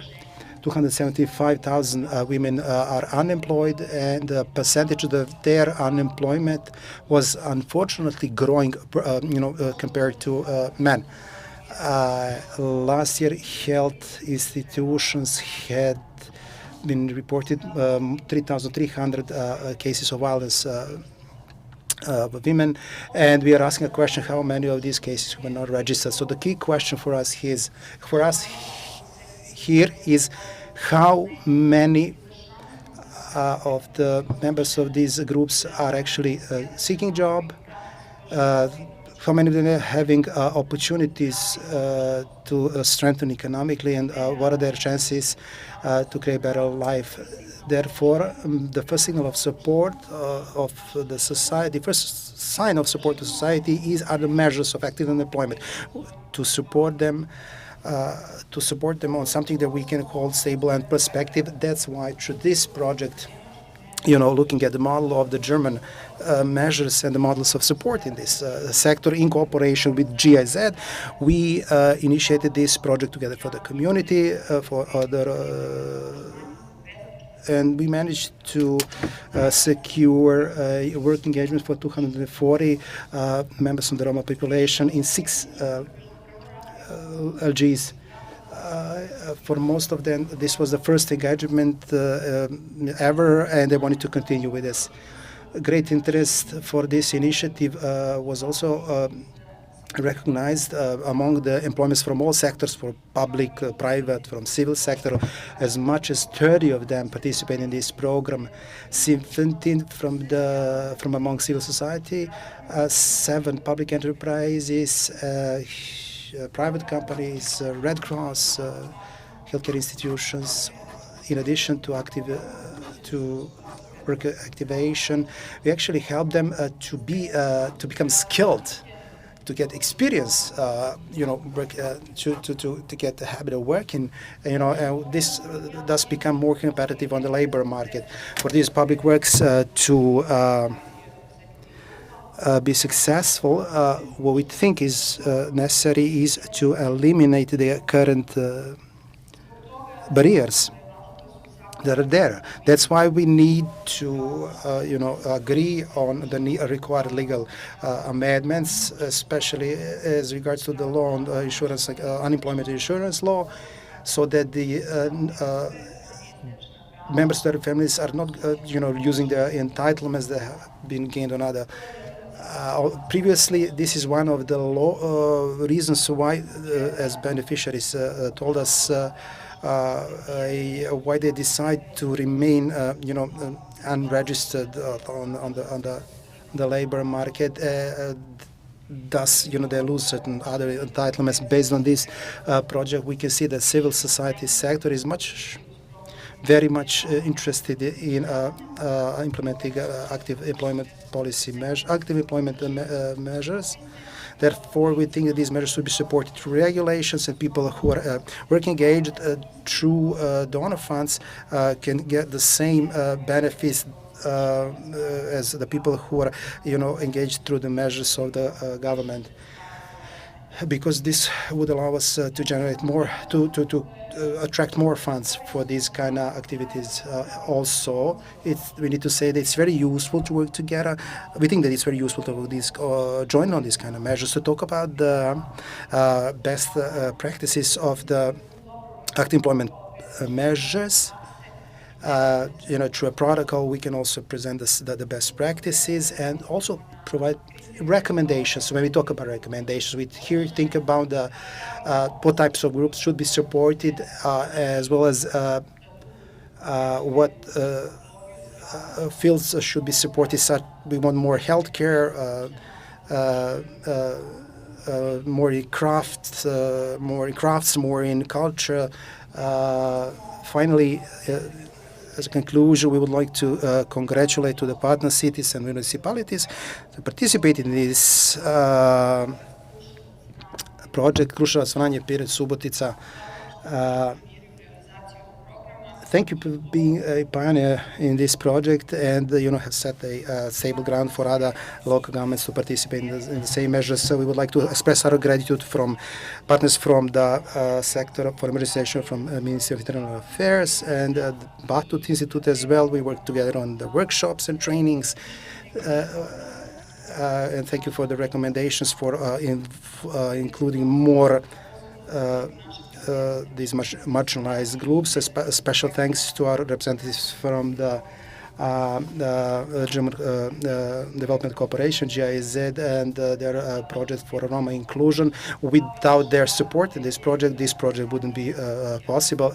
And also thanks to our the expert partner on this project, the Association of Roma population coordinations, our partners, the line ministries. We are also grateful to Minister Chomic and Minister Kisic Tepavčević and their teams that we work together on this project implementation. We opened important topics, as we believe, and NALED would like to continue to support the recommendations, the common priorities, especially the active employment measures, and us as a society.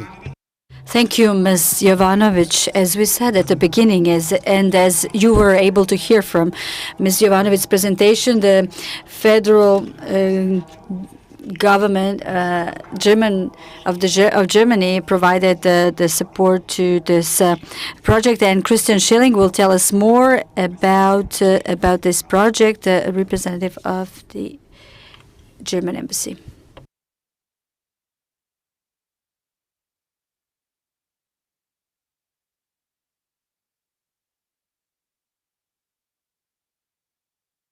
Kisic Tepavčević, dear Violeta Jovanovic, dear representatives of the different municipalities, dear colleagues, and dear other participants. First of all, thank you very much to provide me this opportunity to speak to you today on behalf of the German Development Corporation in the framework of this very important event for this very important project. An important project because the Roma community is the most vulnerable community here in Serbia, which is exposed to a high risk of poverty and lacking of sufficient access to employment opportunities, education, housing, and healthcare. And we do strongly believe that social inclusion of all citizens and of all marginalized groups who face these challenges, especially also when it comes to the labor market, is one of the major preconditions for each and every country on their trajectory to become a fully open, transparent democracy. And that's why we're so thankful that we can tackle these challenges together with our partners from the Ministry of Human Rights, with our partners from the Ministry of Labor, and together with NALED. And it's not only a social dimension, but also, as Mr. Nikolic said in the previous panel, it's also an economic dimension. GIZ just recently conducted a study that figured out that each year the Serbian economy loses roughly 430 million euros per year due to the exclusion of the Roma workforce, which is quite remarkable and substantial. And that's also why within our overall framework of the development cooperation, the EU accession process, we as Germany, as being the biggest bilateral donor, but also as being the biggest economic force within the European Union, we want to tackle this problem and we want to tackle these challenges together with our partners. And that's why these projects are so important for us. Under the motto of the Agenda 2030, leave no one behind. And I do not want to bore you with numbers, but nevertheless, please allow me to stress or to read out some numbers from this overall project, because I think these numbers also can speak for themselves. So in the previous period of this project, GIZ, together with their partners, together with the municipalities, managed to get around 100 people employed. More than 1,800 psychosocial and legal services have been provided. More than 1,400 persons have completed different training programs, and more than 1,000 healthcare, social workers, and teachers have participated in anti-discrimination trainings. And I think these numbers do show the success of the overall program. And that's why also we saw in the pandemic that those vulnerable groups often face the most harshest negative consequences.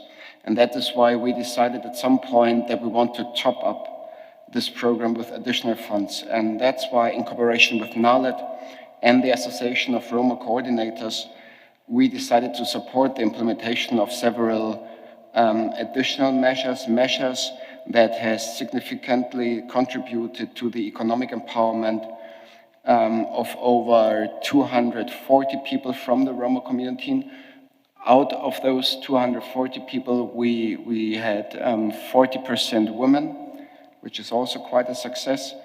And thus, with these activities, we tried to overcome and decrease the negative consequences of the pandemic in their everyday family life. I will end with that, and once again, I want to highlight and thank again Ms. Chomic, colleagues from the Ministry of Human Rights. I want to thank Madam Minister Kisic-Tepavcevic and their colleagues from the Ministry of Labor, representing the two most important institutions for all relevant aspects of the social inclusions. Again, I want to thank the different municipalities and, of course, NALED. And I also want to thank the Ministry of Interior and its sector for emergency situations for supporting this project. Again, thank you very much. Thank you for having me and giving me the opportunity to listen to you. And also, I'm looking forward to our future involvement and future cooperation together. Thank you very much. Thank you, Mr. Schilling. Helping vulnerable groups access the labor market is one of the key activities of the Ministry of Labor, Veteran and Social Affairs, and we were able to hear this fact several times today. We would also like to hear about other plans of the ministry regarding the support to the most vulnerable categories in our society, and we will hear about it from the minister, Ms. or Madam Kisic-Tepavcevic. Dear Mr. Schilling, Ms. Violeta Jovanovic, ladies and gentlemen, it is my honor to greet you on behalf of the Ministry of Labor, Veterans and Social Affairs, and to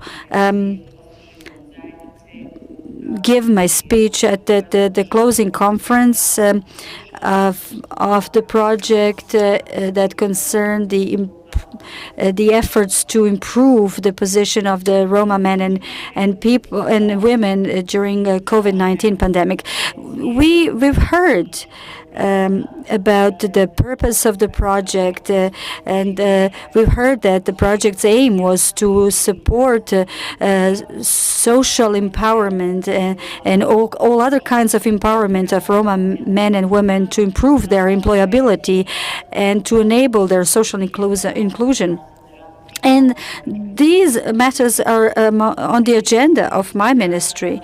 And because of that, I would like to offer a heartfelt thanks to all of the partners on this project. And such goals can be achieved only if we work together, if all relevant and competent institutions and experts, civil society organizations and donors join forces. At the verge of the third year, at the beginning of the third year of the pandemic, I would like to point that the pandemic had an impact on all walks of life, of all spheres of our society. However, our country is among the rare ones that managed to not only keep, but also to a certain extent improve its economic position during the pandemic, and to preserve many jobs and to even create new ones. However, every day we hear that the dozens of our citizens of the Republic of Serbia lose their battle with this illness, and this is an enormous loss for all of us. Now, when it comes to the economic indicators and labor force indicators, from the beginning of this year, beginning of November 2020, around 210,000 people who were registered with the National Employment Agency found a job, which is a significant success. and progress compared to the previous year and even the years without pandemic.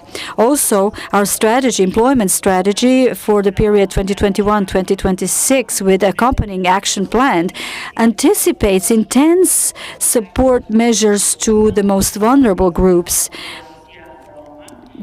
the Roma population including, and these measures would help them become more competitive at the labor market.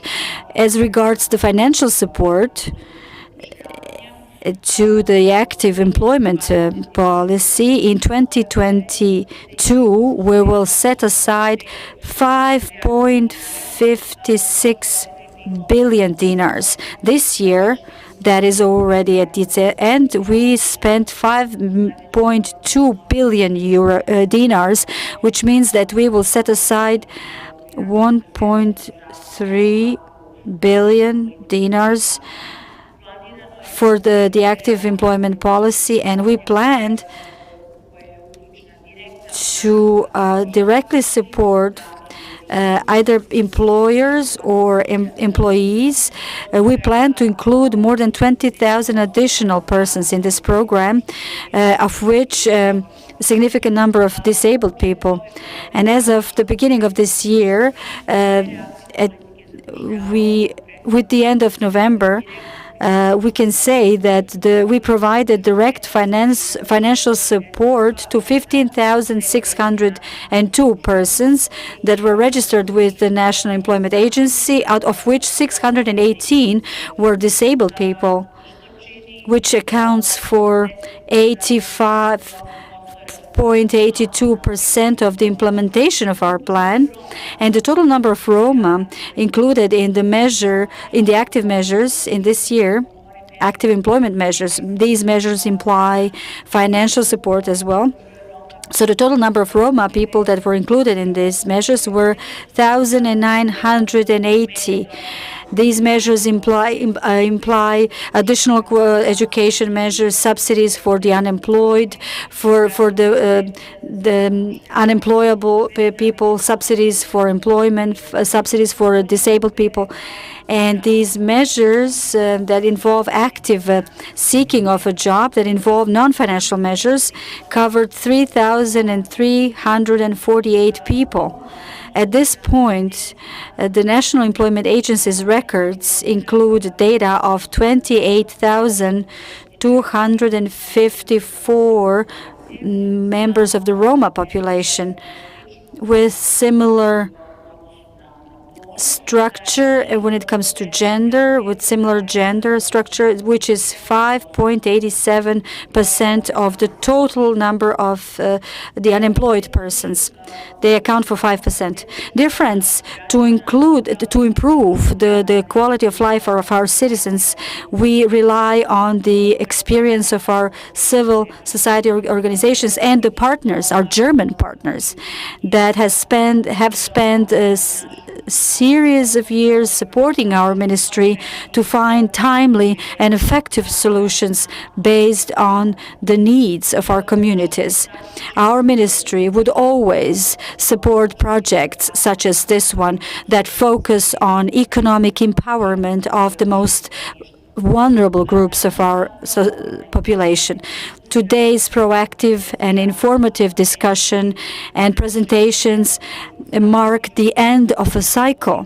However, this is the beginning, this is the baseline for even more intense cooperation in the future to produce positive effects of our public policies and to achieve the higher degree of inclusion. Fighting for new jobs, fighting for employment, and supporting the most vulnerable groups would be our priority, would be the priority of the Ministry of Labor, Veterans and Social Affairs during 2022. I would like to thank all the participants in this project who have shown their commitment to address the matter of the unemployed persons and to help address the access to labor market in a comprehensive way. And to help us increase the number of employed persons coming from vulnerable group. Thank you all. Thank you, Ms. Minister. And we have come to the very end of today's conference. We have come to the part when we will recognize the best among us. I would like to invite and call on Violeta Jovanovic, Minister Darija Kisić-Tepavčić, and Mr. Schilling to stand in front of this panel to award 6 partner municipalities and cities who have supported the implementation of this project titled Together for the Community. The participation in this program,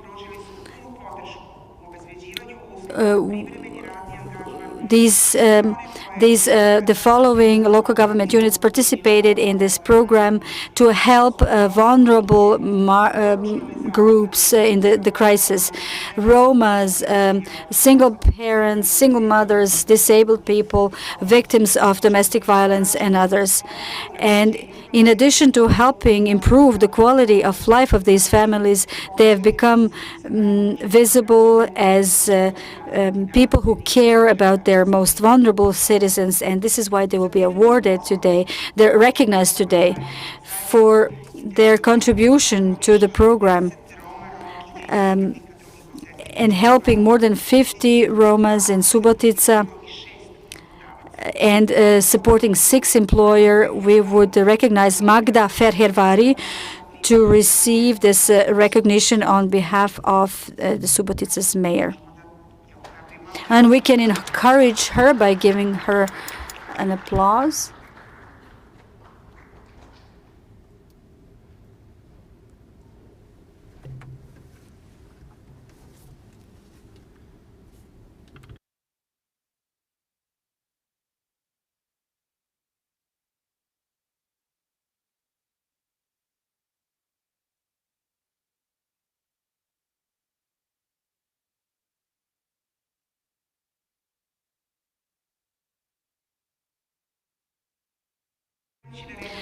Next winner is Kruševac.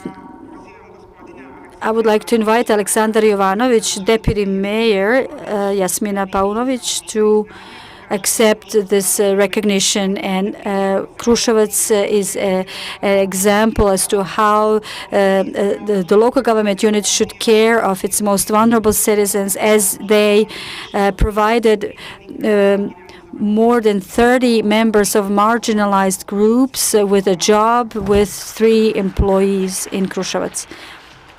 A round of applause for Kruševac.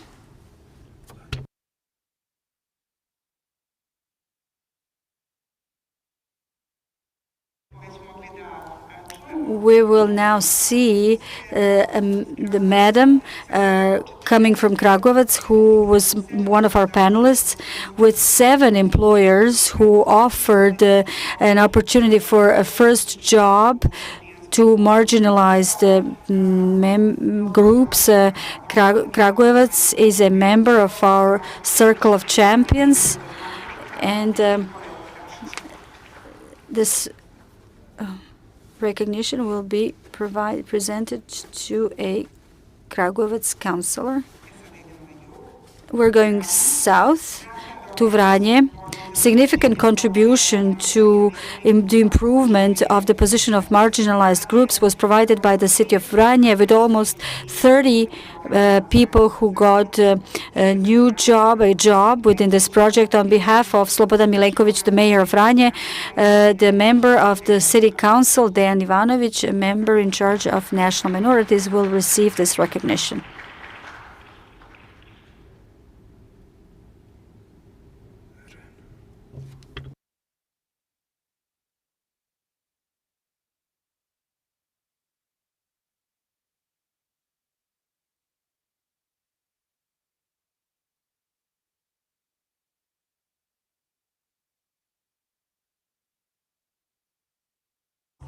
A round of applause is deserved by Pirot.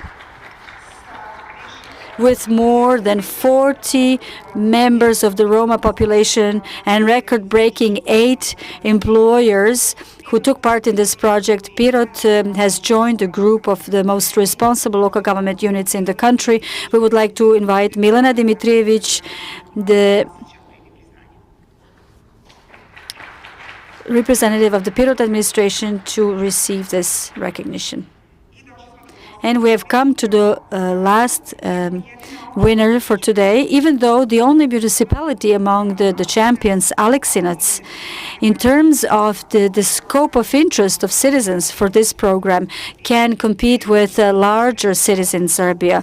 An opportunity to gain a first job was given to 50 Roma men and women and members of other vulnerable groups with 5 local employers. And the recognition will be received by Dalibor Radičević, the mayor of Aleksinac.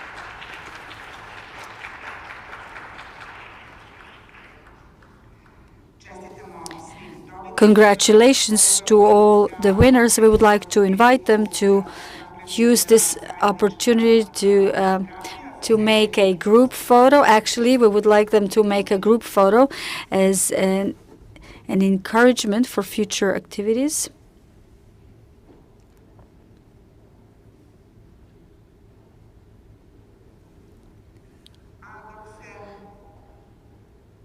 And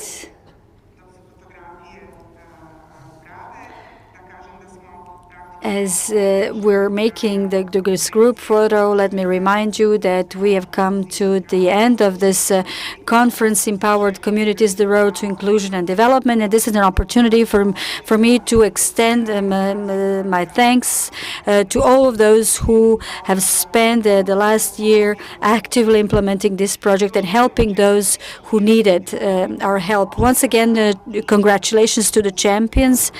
We wish them success, and we want them to keep up the good job, and we are going to close this conference and continue our discussions at the ceremonial lunch. And as for the reporters, they can move on to the Bronze Salon, where the statements for the media will take place. And with this, I would like to announce the end of this conference.